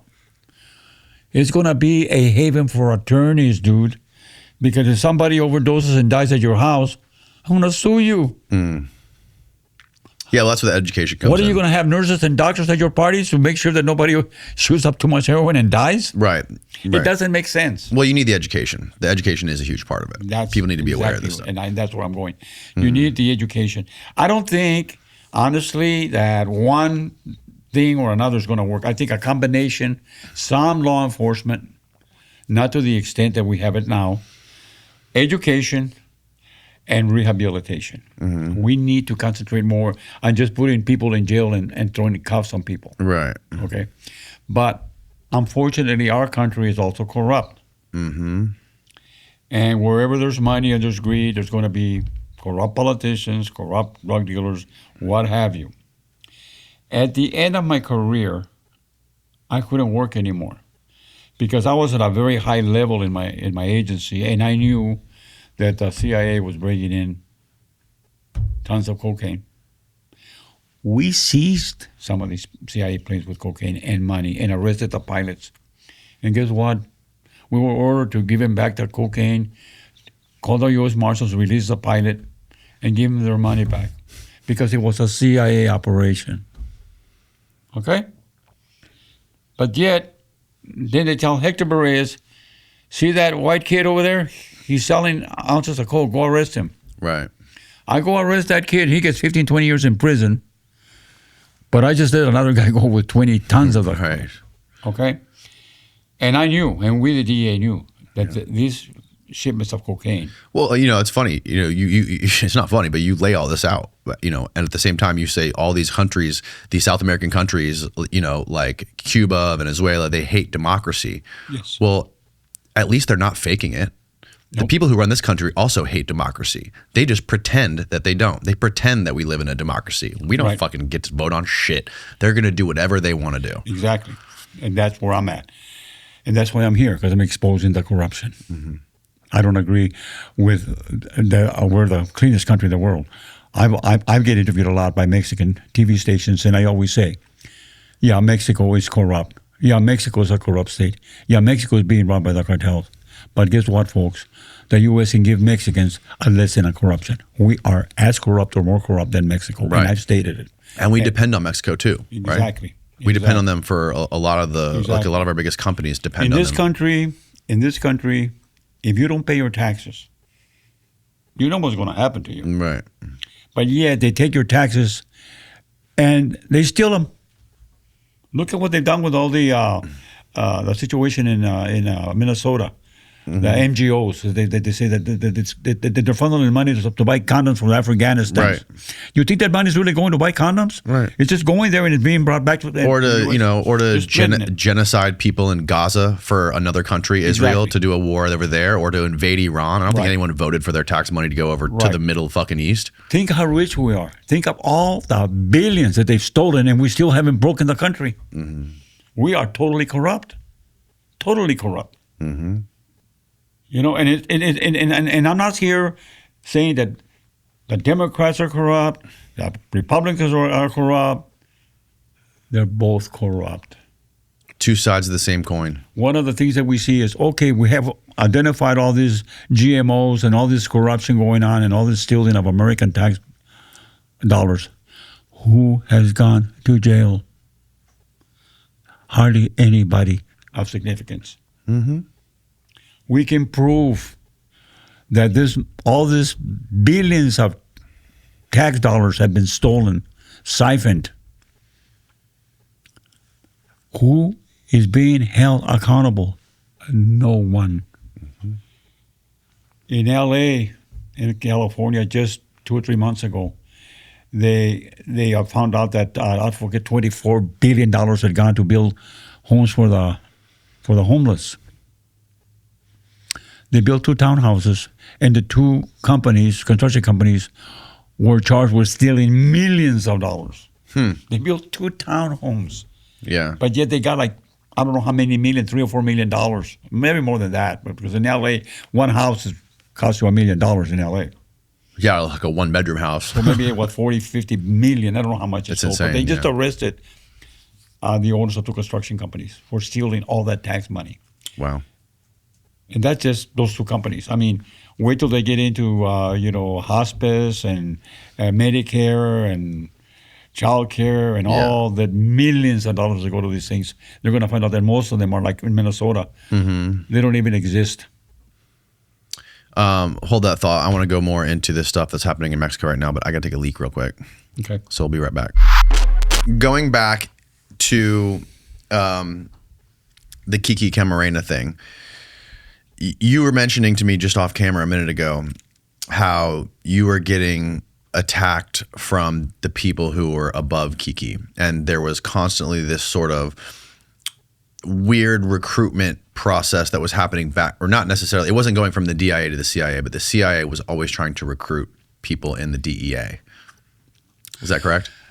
Yes. The CIA infiltrated the DEA with CIA operatives. Right. Basically, when I was in charge of the Camarena, when I was in charge of the Mazatlan, Sinaloa DEA office in Mexico, agents arrived, supposedly sent to work for me by DEA headquarters, and they were assigned to me as DEA agents. Later, I found out that they were not DEA agents. They were undercover CIA operatives being brought into Mexico as DEA agents, but we, the DEA, even I as a supervisor, were never told they were CIA. They were spies within the DEA. Not only that, the CIA always wanted to recruit DEA agents to become like sources of theirs and offered us payment. They offered me $3,500 to become like a CIA contract worker. And I asked, okay, what would I be getting paid for? What would I have to do? And they told me that I would have to divulge all of my sources of information to them, and also our drug operations to whoever was going to be my control CIA operative. But I could keep my job as a CIA supervisor. And a lot of the DEA agents took those jobs and took those positions. So they were DEA guys that were under CIA payroll. Right. And then there were others Double that agents. were actually CIA operatives that were brought in undercover into the DEA as DEA Special Agents. Question that you probably have right now, why would they do this? Is because certain countries would only allow, let's say, 10 CIA operatives to work out of the embassies out of their country. Right. But the CIA would bring them in as DEA agents, but they were not DEA agents. They were CIA operatives. And then there was those DEA agents that were recruited as basically contract workers for the CIA while being DEA agents. And also, so the CIA, I'm sure, it makes a lot of sense why they would want to do that. There's so many reasons. I mean, they would want to, I'm sure they'd want to keep track of everything the DEA is investigating to make sure that the DEA stays away from them. You know what I mean? They don't want the DEA starting to, get some sort of a tip and uncover some crazy CIA operation or some CIA front that's happening. Because, as you alluded to earlier, that the CIA operates on a invisible layer where they need to get shit done. They need to keep everything a secret. And they don't need some crazy, wild cowboy DEA guy coming and blowing up their spot. Right. And another thing is that, like the CIA, like the DEA, they have different units that are compartmentalized, that one unit doesn't know what the other unit's doing. Yes. So if you were to ask just an ordinary DEA agent that was working when I was working there, what do you think about Hector doing these black operations, kidnapping people and all this other stuff? He would say, we don't do that. We don't do it. I don't believe we do that because they're innocent. They were never brought into these special units. The CIA's got the same thing. There's CIA operatives that swear that the CIA doesn't do anything corrupt because they're not assigned to those units. Right. A lot of agents in the DEA say, I don't know anything about that or what Hector did or whatever. Because or they've never heard of anything like that they ever never happening. heard of it. Right. Because we were sworn to secrecy. We were sworn not to divulge what we were doing. Operation Leyenda only reported to the director of the DEA. I didn't even report to a special agent in charge of a division. I went straight to the top, to the director of the DEA. I had a direct line. So a lot of the things we were doing were very secretive, and other agents didn't know what we were doing. And we were not allowed to discuss what we were doing with our other DEA friends. Friends would ask me at parties, hey, what's going on with this? I said, I can't talk about it, dude, but everything's cool. We're doing our job. We're getting there. But I can't tell you anything. I'm not allowed to. You know that. How much do you think the director of the DEA knew about this stuff happening? And do you think that there was any sort of fuckery happening between the CIA and the director of the DEA? Yes. As a matter of fact, the director of the CIA, Jack Long, had been assigned to anti-terrorist unit within the CIA as an FBI agent. So he basically had to have known a lot of stuff that the CIA was doing. And what about people that were like closer to Kiki or around Kiki working with him? Do you think any of those guys knew or were working for the CIA as well? They didn't know. I didn't even know. And I had CIA guys in my office. And I didn't know they were CIA. What about Kiki's boss? Kiki's boss was, I believe, was one of those DEA guys that was recruited and on a CIA payroll. Because he was the one that actually, from my sources, was involved in planning the kidnapping of Kiki Camarena along with Felix Rodriguez and I understand Oliver North. Did you ever interview him? Felix Rodriguez? No. I'm sorry. Did you ever interview Kiki's boss at the time. No, he wouldn't talk to me. No. No, he wouldn't talk to me. He hates me. Is he still alive? Yes, he is. Why would he hate you for trying to solve the murder? Because he's corrupt. Of Kiki and he was Camarena. taking money from the cartel guys, and he knows that I know it. Mm-hmm. He took money from Fonseca, and he took money from Carlos Quintero. Mm-hmm. As a matter of fact, I've heard the interrogation tapes where Kiki's being interrogated. And By who? by the cartel By- guys. oh, okay, yeah, By yeah. Rodriguez, the cartel guys, Right. and the people that interrogated Camarena during his torture. And Carlos Quintero asked Kiki, he says, "Why did you betray me? I sent you money." It's right in the transcripts of the Camarena transcripts and the tapes. And Kiki answers, "You didn't send me any money. I don't know what you're talking about. I don't know what you're talking about. I never got money from you. I didn't betray you." Carlos Quintero, Camarena, right on tape. Wow. Who has provided the most pushback against you for the last narc?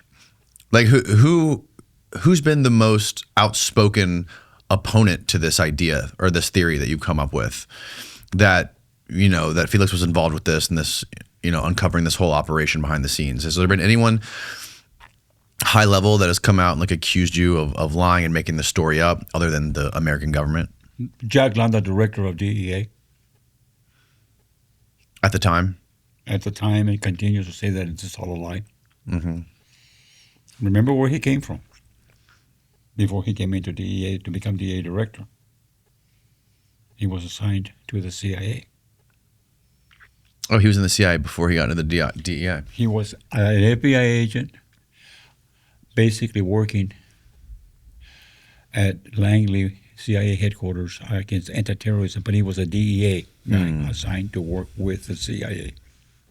That's where he came from. Mm-hmm.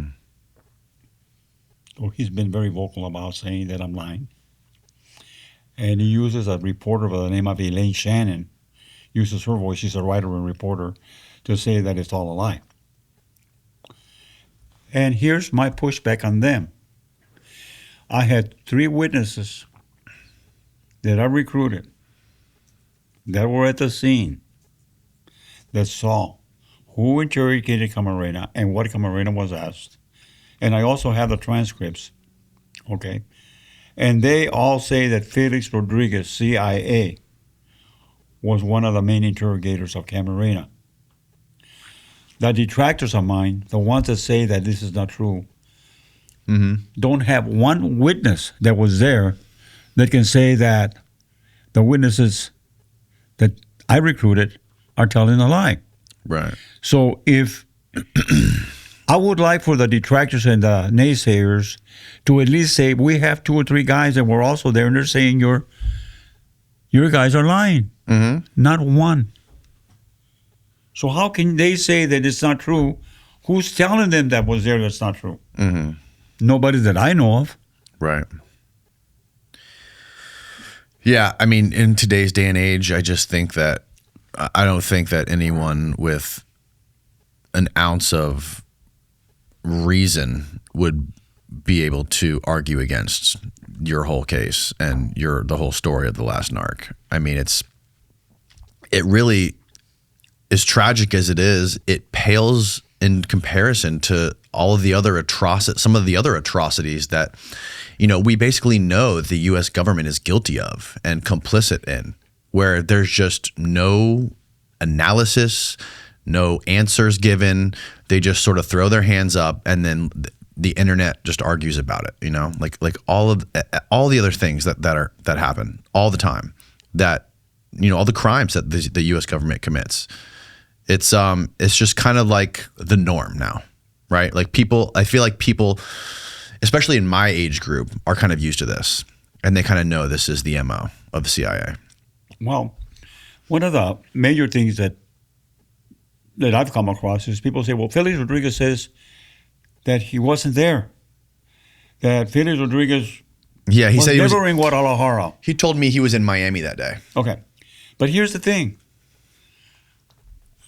Until now, you didn't know that Rodriguez had been accused of smuggling, as a CIA operative, tons of cocaine by pilot Terry Reid. Right. I would like for you to confront Rodriguez and Terry Reid. I'd like to confront him and say, okay, you wrote a book saying this guy was smuggling tons of cocaine out of Guadalajara where Kiki was killed. Is Terry Reid still alive? Yes, he's still alive. He wrote a book. It's called The Compromise. The whole story of how Rodriguez was smuggling in tons of cocaine. And Rodriguez is sort of like a hero. Oh, I captured Che Guevara. I'm a hero. Come on. And that's another thing. He didn't capture Che Guevara. I interviewed General Molina and Teran, who were involved in the whole capture of Che Guevara. There was some Bolivian guerrilla forces that captured him, right? He just like came in and like tried to do an interview. He was at another location called Santa Cruz, a little village in Santa Cruz. Che Guevara was captured in Valle Grande, which is about a 2-hour flight from where Rodriguez was. They capture him. In Bolivia, right? In Bolivia, the Bolivian army captures him. He has not sustained mortal wounds. He's shot in the stomach and the leg. He's taken to a schoolroom where he's being held. They call Felix Rodriguez. He flies in by helicopter. Right. Tries to interview him. And I have interviewed the guy that actually killed Che Guevara. Who actually shot him? Who actually shot Che Guevara. Okay, the guy that Rodriguez ordered to kill him. Really? When Rodriguez was there, Che Guevara was alive. He tried to interrogate him, and Rodriguez spit in his face. Guevara spit in Rodriguez's face and told him, "Get out of here, gusano," which means worm. I'm not going to talk to you. So, according to Teran, who was ordered to kill Che Guevara, Rodriguez told him, shoot him from the neck down so his wounds would appear like he got him in battle, but kill him. Right, He exactly. said he shot him, and then Rodriguez came back in. That's a real story. Yeah. That's the way. I think that's the way that Felix told it to me as well. Okay, he didn't pull the trigger. He didn't tell me he pulled the trigger. No, he said he ordered didn't. it. He ordered Teran to kill Exactly. him. Yeah, he told me that. Right, and he was never interviewed Che Guevara. Guevara hated Rodriguez. He wasn't going to talk to him.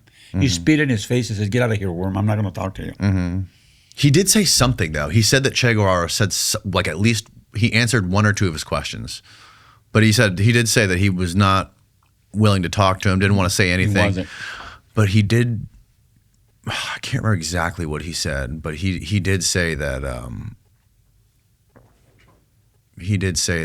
he got at least one or two things out of him. Right. I can't remember. But So I did. In doing my investigation of Rodriguez, I actually flew to Bolivia and interrogated Teran and the general that was in charge of the unit that captured Che Guevara. I did. So that's what I learned. So what's there to be a big hero about? yeah, That he goes over and tries to interrogate him, and then later, oh, he's the guy that captured Che Guevara? Give me a break. Yeah. He tried to interview him and then just like did a photo op And with him. that's the extent of it. Yeah. But going back, the CIA was very much involved with the DEA. The CIA had agents in the DEA secretly put in by them. Headquarters DEA knew it.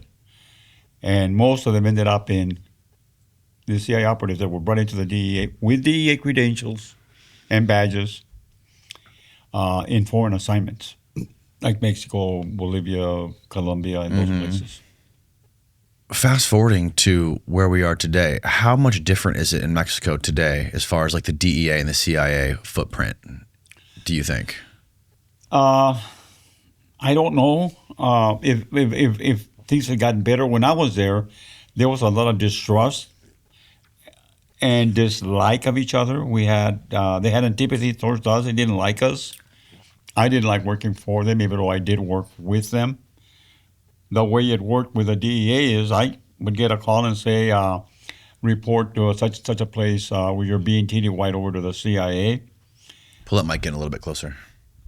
Pull that mic Yeah. in. Okay. I would be called and say, report to the embassy at Mexico City, let's say, and we're assigning you or TDYing you over to do an operation with the CIA. And that's the way I would meet with them, and they would tell me what they needed from me, how my participation was basically going to be used. Mainly, it was using my informants to identify locations and different things I can't talk about. We did major operations. I was sworn to secrecy. I had to sign documents that I was never going to divulge what we were doing. And to this day, I can't divulge that because I could be arrested and charged for basically violating the Neutrality Act, violating secrets of national security. So to this day, I can't talk about those operations. Well, it seems like you are divulging things that could be a risk to their quote unquote national security. So it's amazing that you haven't been arrested for the stuff you have talked about, because you. Yeah, because see, when you do those black operations, you have to sign. And what I talk about, I never signed any paperwork. Okay. So in other words, they came back and say you were ordered and you signed here that you were not going to violate. And those NDAs say explicitly if you talk publicly about any of this stuff, exactly. You give us the right to take you. Charged with violations of security laws, blah blah blah blah blah, treason or whatever they can charge you with. How much do you know about this El Mencho capture or El Mencho killing? I have been told by sources, and I suspect highly, that El Mencho was executed on his way to the supposedly hospital because he could have divulged a lot of information of corruption by the current government. So basically, they killed him so he won't do what El May is doing now, is giving up government officials. See, the cartels are not the bosses of the drug trade. The guys really running the drug operations are corrupt high government officials. They are the ones they make the cartels and destroy the cartels. And the cartels answer to them. And the cartels answer to them. And that's a fact. Okay? So the cartels, they buy him off, they pay him off, and they're working with him. Yeah. And I need the sick bucket when I hear Claudia Sheinbaum, the president of Mexico, saying that our operations are violating the sovereignty of Mexico. What is he talking about? The sovereignty of Mexico? The Mexican citizens in the government and the country of Mexico has no sovereignty. Their sovereignty has been sold off to the cartels. She says, well, the U.S. is trying to come in here. Trump's going to send troops in here to arrest our cartel guys without Mexico's permission. They're going to violate our sovereignty. And I said, lady, what sovereignty are you talking about? You've already sold your sovereignty to the cartel guys. The poor people of Mexico, they have no say in anything. You and the cartels are running all the corruption out of Mexico. Remember, if you support a terrorist organization in any way, either financially or covering up for them or whatever, you are basically in violation against the Terrorist Act. So if you support terrorism, you can be charged with supporting terrorism. And the Mexican Morena group, the Mexican leading or the current administration Morena, has been supporting the cartels. And now that they're terrorist organizations, now we can go after them finally, meaning the corrupt government officials that are providing comfort and support to the cartels. So there's no such a thing as in Mexico that, the U.S. is going to violate their sovereignty by arresting cartel guys. Give me a break. They have sold their sovereignty to the cartel guys, meaning the government officials of Mexico. Right.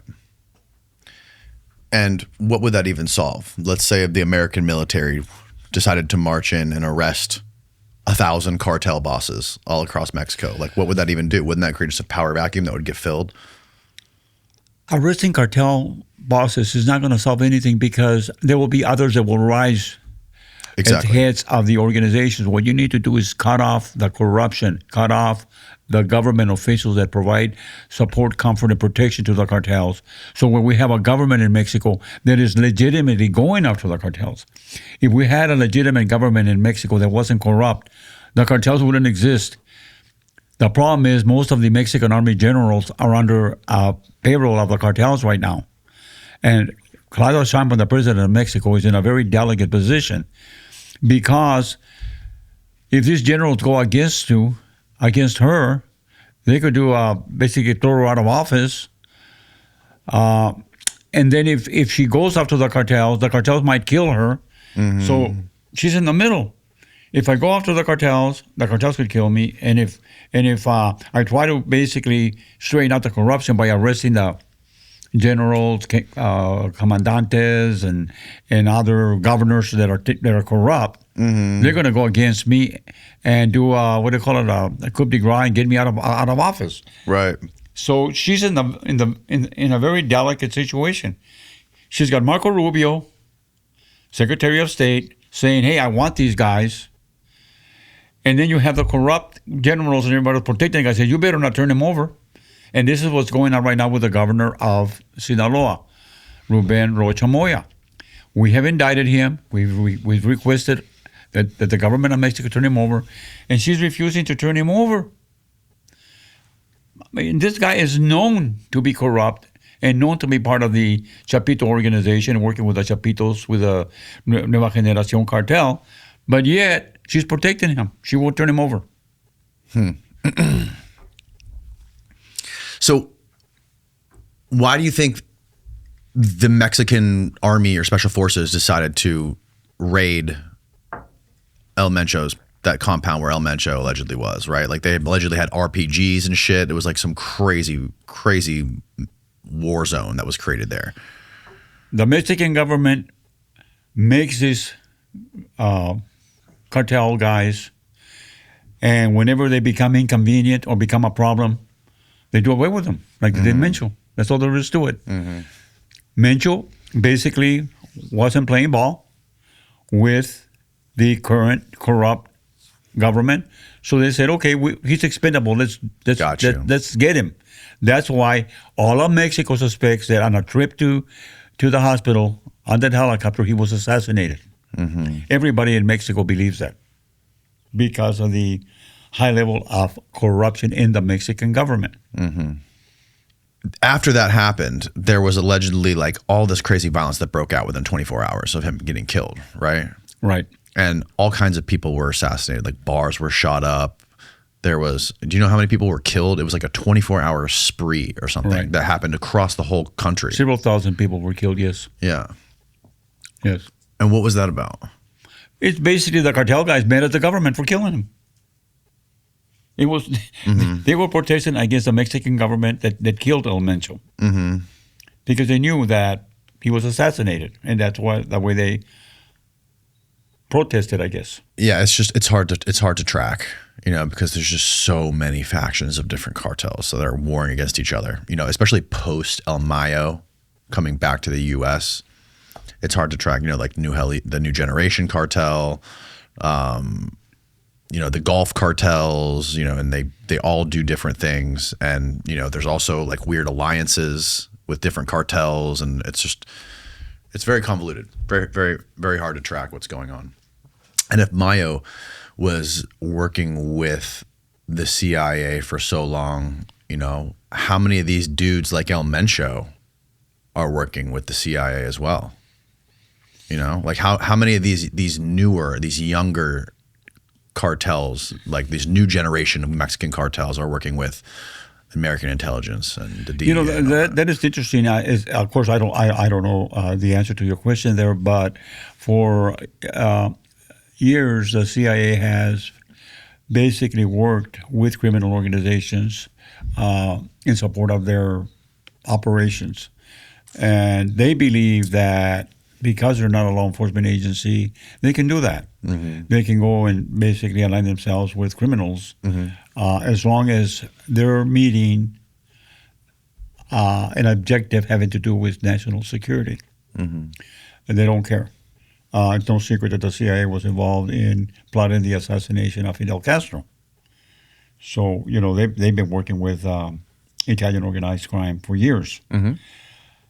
The mob. And again, they can do it. Now, as a law enforcement officer, you can't do it. You can't go and basically, commit criminal acts with the criminals you're investigating, which was very hard for me to do when I was in long-term undercover operations. Because when you're running with them and they ask you to kill somebody, what are you going to do? You're going to have to kill somebody. They'll kill you. You know, when I was a young agent, I wanted to be a very effective undercover agent. And there was an old guy in DEA, old guy, I don't even know what he was doing still with DEA, that had worked during the Prohibition time. And nobody wanted to work with him because he chewed tobacco and he kind of stunk. He was an old guy. Nobody wanted to go on surveillance with him. His name was Bill Caton. I'll forget the guy. But I'd like to go with him because I would, tap his brain and ask him questions about undercover work. Because he had been a very undercover agent back in the old days. And one day we're sitting there watching the Mexican border, and I said, Bill, how do I become a very effective undercover agent? I want to be a good undercover agent. I want to be great at it. He says, well, you're halfway there. He said, you look like a crook already. I'm always dressed like this. And I said, but what does it really take? And he says, Hector says, what's a German Shepherd? I said, a dog. He says, no, he's not. He's a domesticated wolf. He says, you're a German Shepherd. You're a domesticated wolf. So now we're going to let you run with the real wolves. And if you're going to survive running with the real wolves, what are you going to have to do? What the wolves do, right? And I said, yes. So just remember that. When you're running with the wolves, you'd better do what the wolves do, because if you don't, they're going to devour you. At the time, I didn't really give it much thought. But later I started thinking about what he told me. And I told myself, well, if I'm undercover and I have to kill somebody, and if I don't, I'm going to die, then I'm going to have to kill somebody. So a lot of times you have to kind of do things in the gray area when you're undercover. Did you ever get into situations like that? Yes. Not ever to kill somebody, but where I had to, come up with some idea of how I'm going to get out of doing a crime with them, because they're testing you. You're undercover. You're undercover alone. You're undercover in Mexico. You're undercover in the jungles of Sinaloa. What are you going to do? You're alone. You better be very... So on that level, now that the fact that you understand that, can you at least put yourself into Felix's shoes when he was there with Kiki? That's what I was trying to tell. They were trying to tell me, hey, we do it for a good reason. Yeah. We violate the law for a good reason. See, I don't hate Felix Rodriguez. I really don't even know the man. I don't know the man. But that he was involved in Kiki's interrogation and murder, yes, he was. I fully believe that. He was taking orders up further up. So yes. And he was undercover. That. And if they would have known that he was CIA. He must think that I hate him, but I don't. Yeah. I don't hate the man. I don't even know him. All I know is I go with the facts and the evidence of follow the evidence in the crime, and I have, and he has been placed there by more than one witness. What do you think would have happened to Felix if Caro Quintero and all those other guys knew that he was undercover CIA guy? They knew. Oh, they already did know. Yeah. They so knew. he wasn't even in that situation. He wasn't even pretending. No. They knew he was CIA. As a matter of fact, Ramon Lira, the last witness that I brought up in the Camarena murder case, that was present at the location when Kiki was being tortured. He asked Fonseca, who is this guy? And he said, oh, he's our CIA friend. And he's been to Vietnam. And then he got to talk to Rodriguez, and Rodriguez discussed about who was involved in Vietnam and all this other stuff. He knows Rodriguez. Right. And he knew, and Fonseca knew that Rodriguez was CIA. They knew. Remember, they were married. The cartels and the CIA were married so that the CIA could use Rancho Vivora. So he wasn't even in an undercover situation. No, he wasn't in an undercover situation there. No, they were openly working with each other. No, and he was probably not afraid for his life at all, because if they would have... CIA operative. And what's interesting, Danny, is that he was supplying the cartel with weapons. The witnesses informed me that before even Kiki was picked up, Rodriguez would show up at Fonseca's residence, and then right after he showed up, Fonseca would say, "Go to the airport. Go pick up these weapons." There were weapons that Rodriguez had flown into the airport, and the bodyguards would be sent to the airport to pick up the weapons. And they described the weapons to me. So Rodriguez was selling weapons to Fonseca, the head of the Guadalajara cartel back then.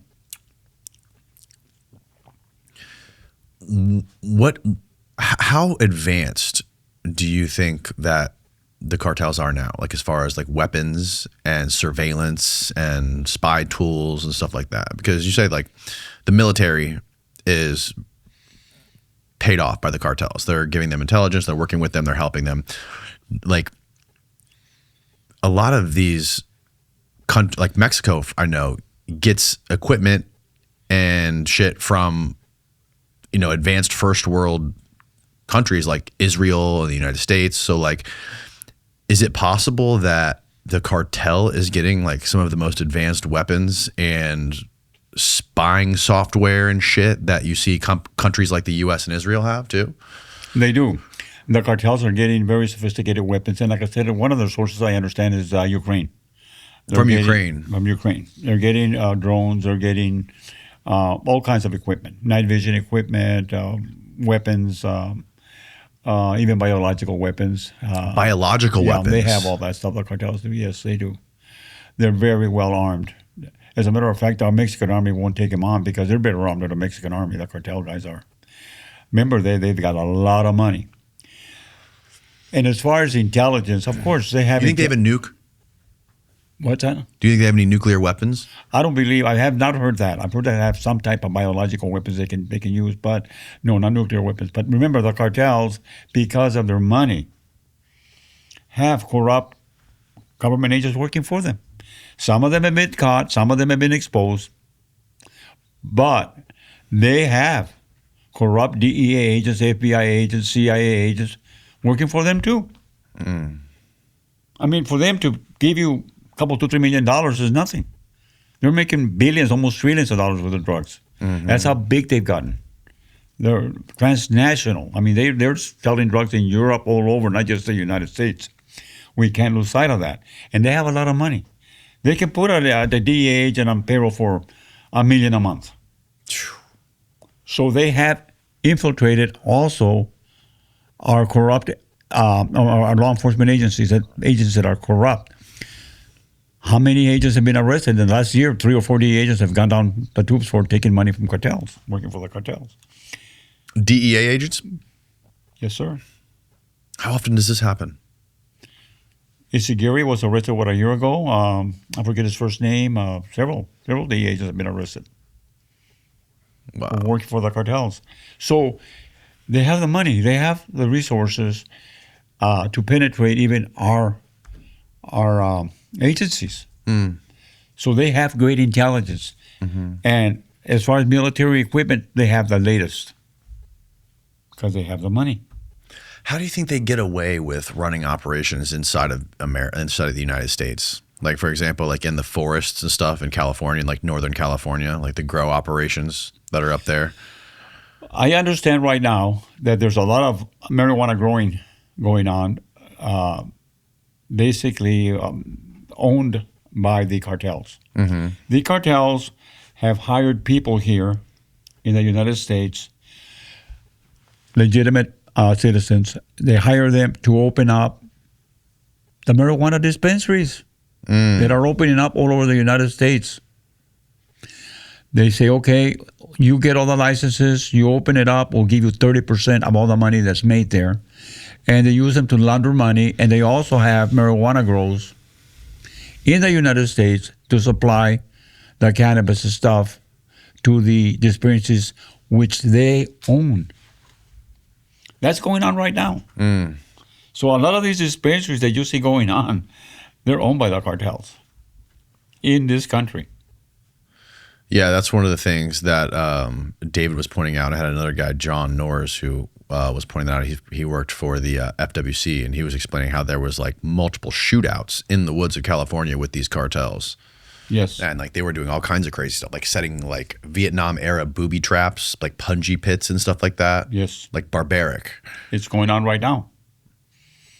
Yeah, You know, the fact that doesn't get more attention by the United States military is insane to me. Like, what are we going to do in Mexico when we can't even get rid of cartel grow operations that are happening in California?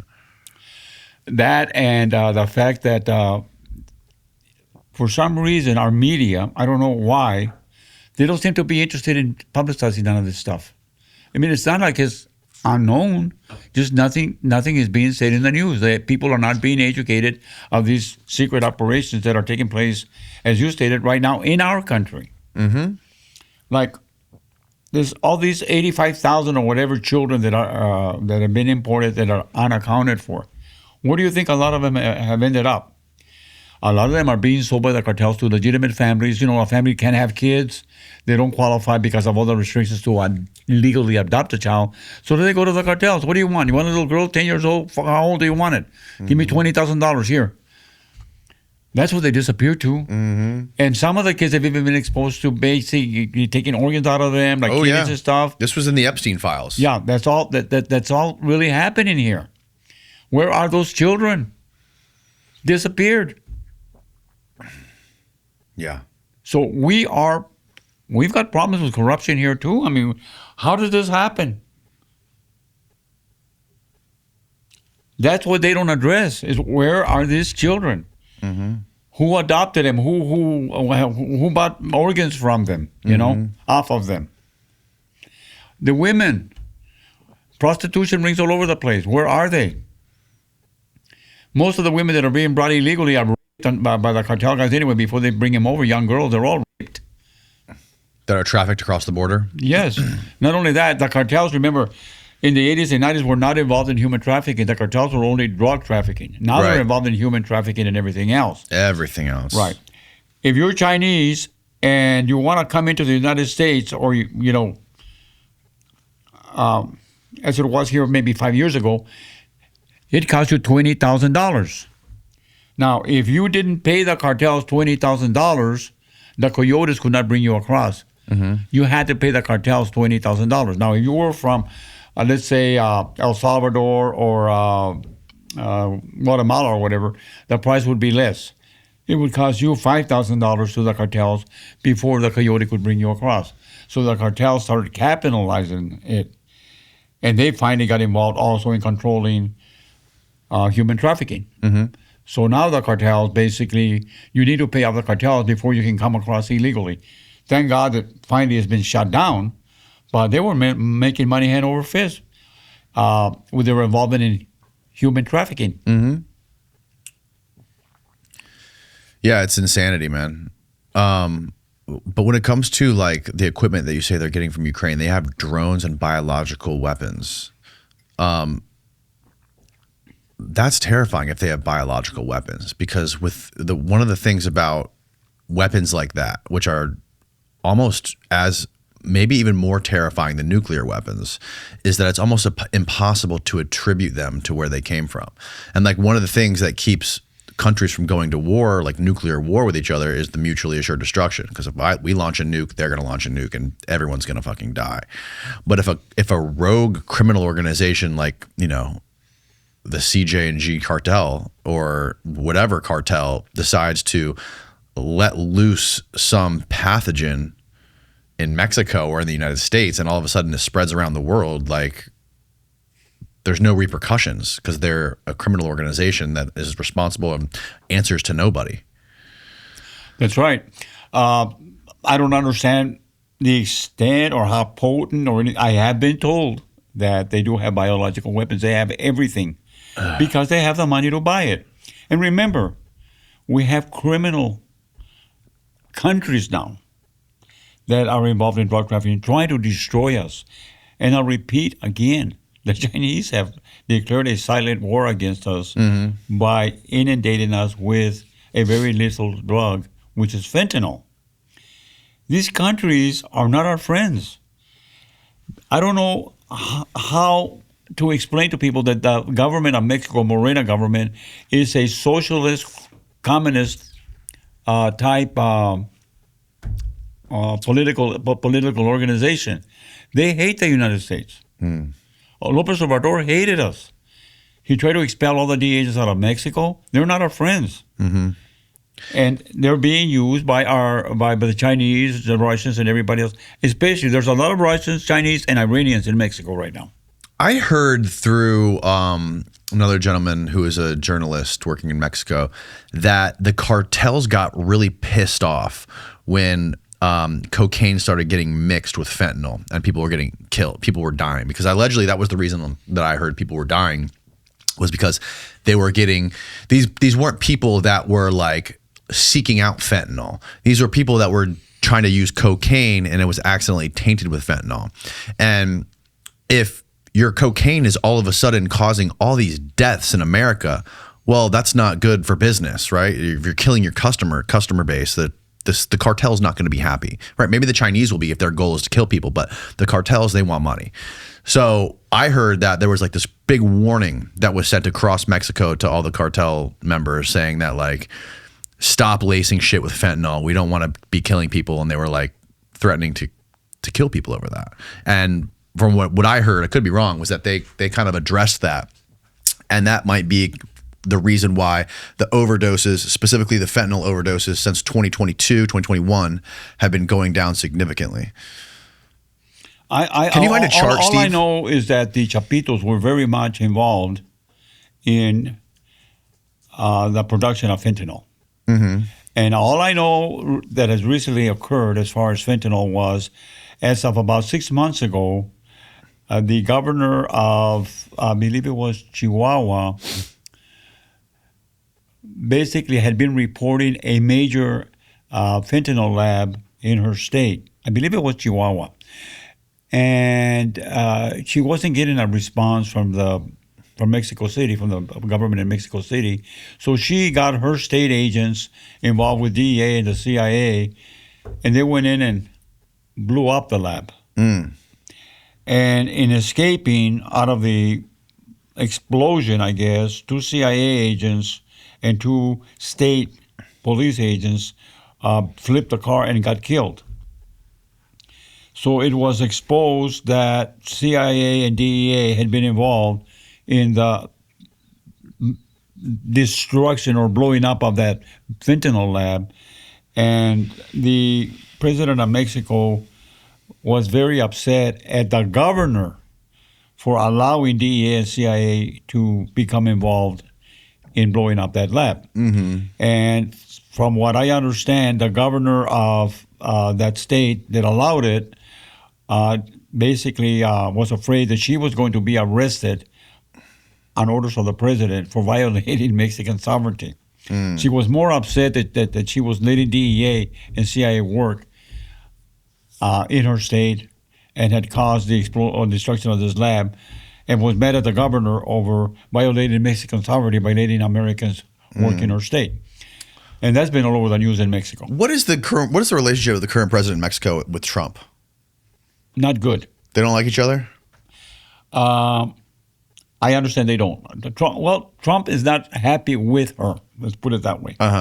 So there's no outright that I know information that they've had arguments or whatever, but I do know that from what I hear from my government sources is that Trump is very unhappy with Sheinbaum's basically cooperation. Remember, Sheinbaum is an atheist and she's a communist. She's a socialist.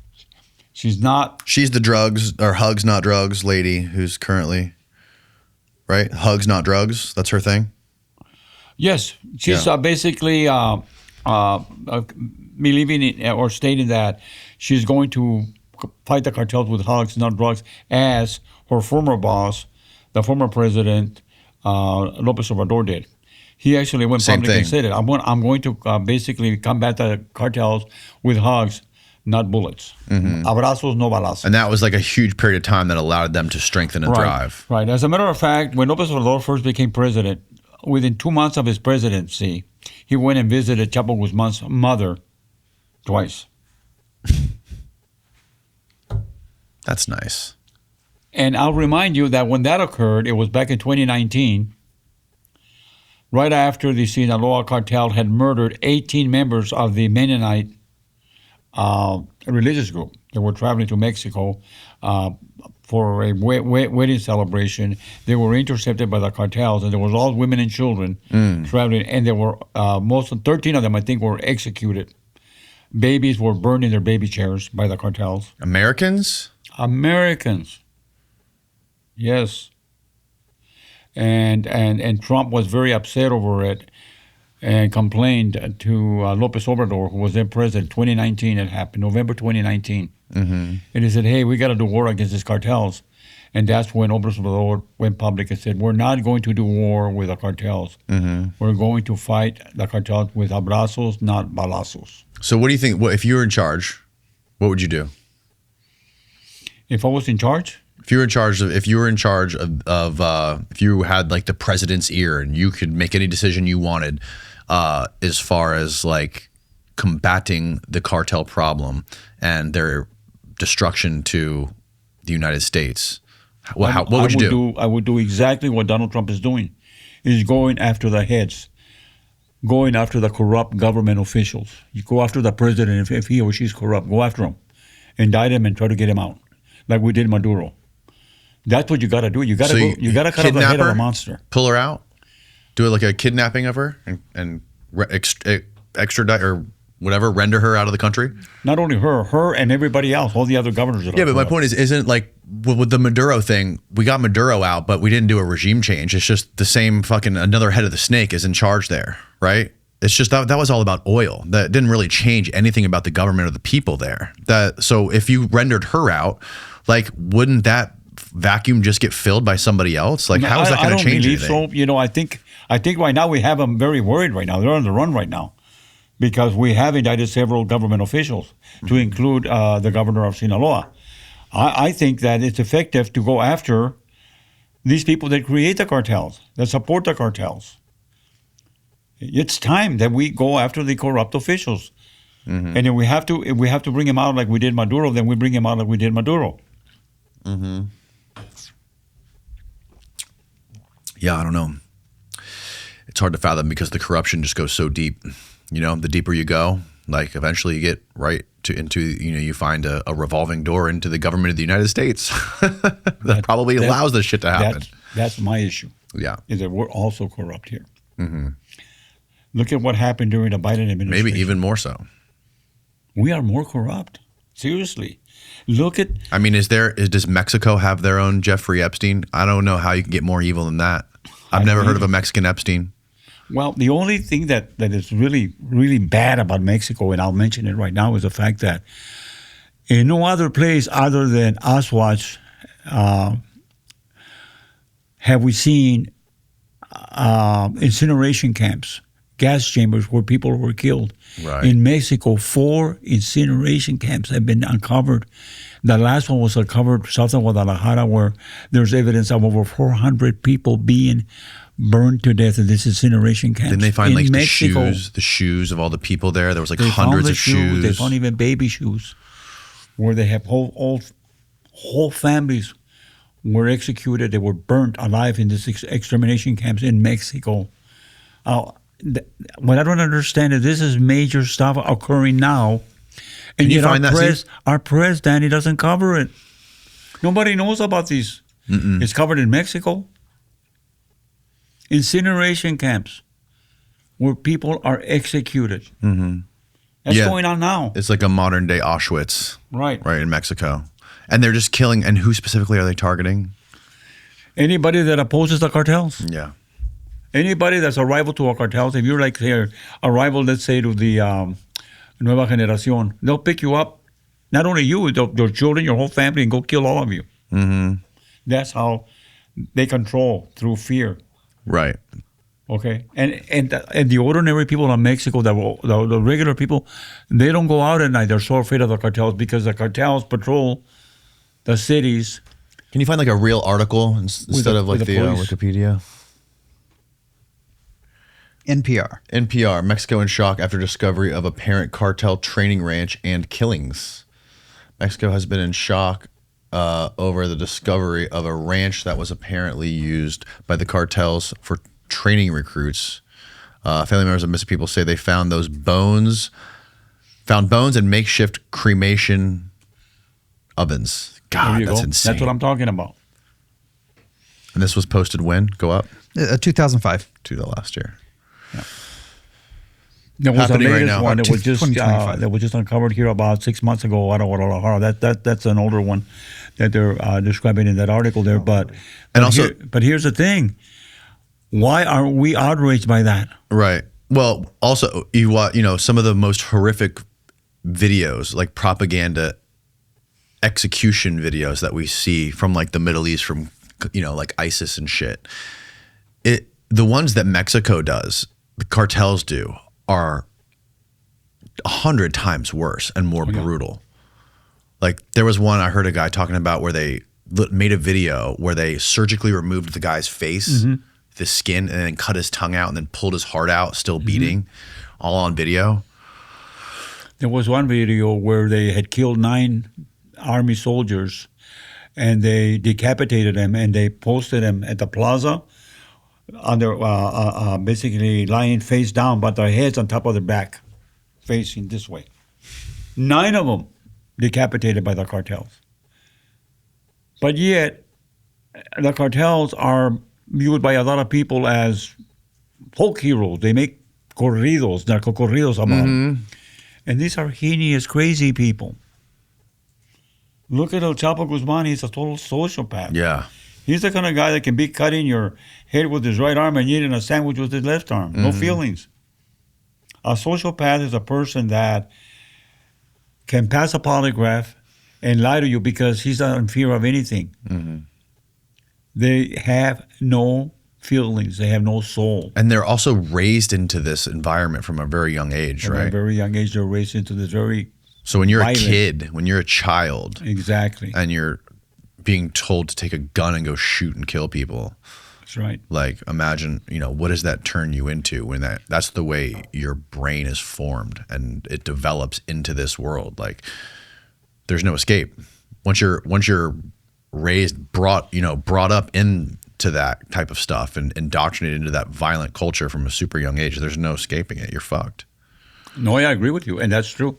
They are raising sociopaths every day in Mexico. Yeah. And they're also like, glorifying it on TikTok and like making TikTok videos on like, who has like the gold plated guns, and this El Mini Leak guy, the security guy for Los Chapitos, they all drive around in like huge lifted trucks and have guns and stuff. They think it's cool. Like it's part of the culture there. Yeah. It's crazy. It's crazy how it's just, how it's evolving, And it's getting worse. And now people ask me, from the time you were with DEA in the 80s and 90s, how has the drug situation gotten? What's the difference? And I will say this: it is triple worse than when I was with DEA in the 80s and 90s. Triple worse. Nothing has stopped them.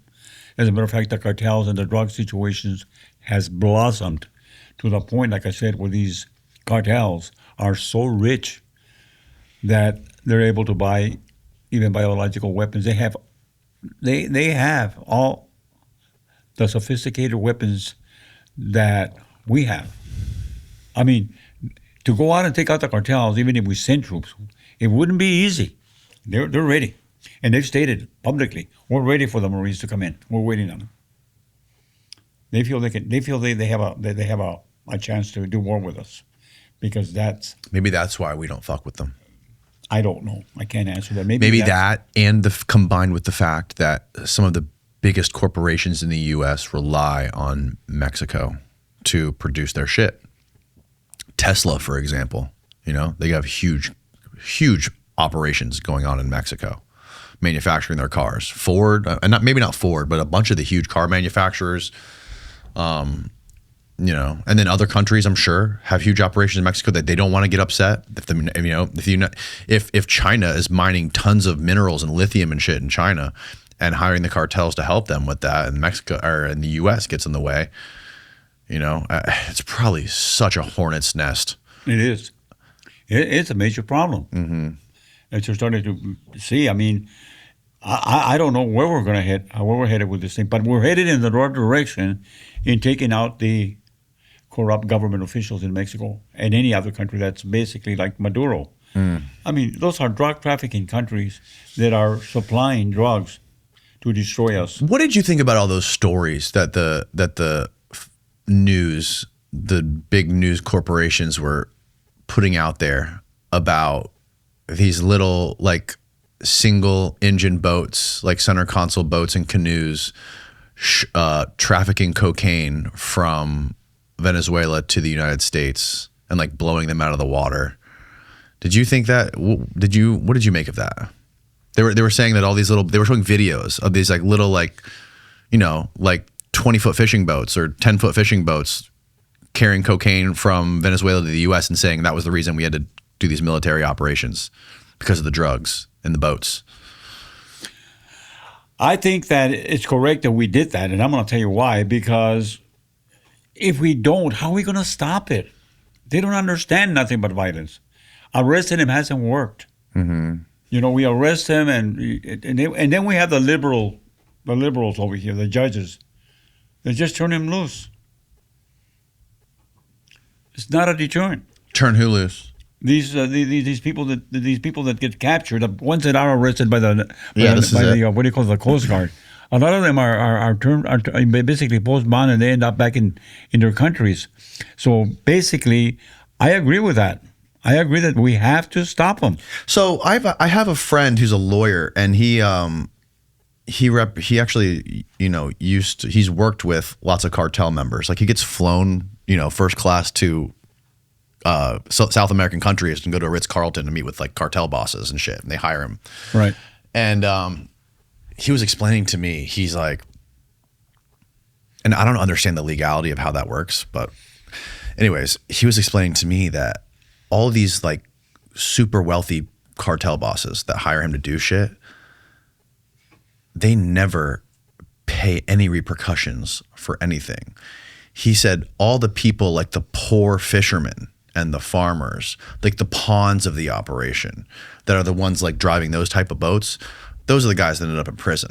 The guys who are making all the money, who are in charge, they live with impunity. Do you think that's true? No, that is true. Very true. They live in impunity because why? Because they work and pay off corrupt governments that protect them. Yeah.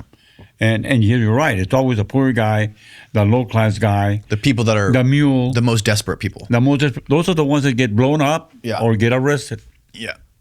And so like that's why that felt like theater. That felt like theatrics to me, or like some that right. seemed fake to me, that whole thing. And like, who's going to fucking take a single engine, a single motor boat, from Venezuela all the way to the Florida Keys? It just doesn't make sense. Right. But it's happening, and we have to stop it. Yeah, look at that thing. Where's that thing really going? I don't know.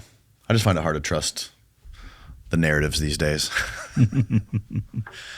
But Hector, thank you for doing this, man. I really appreciate it. You're very welcome.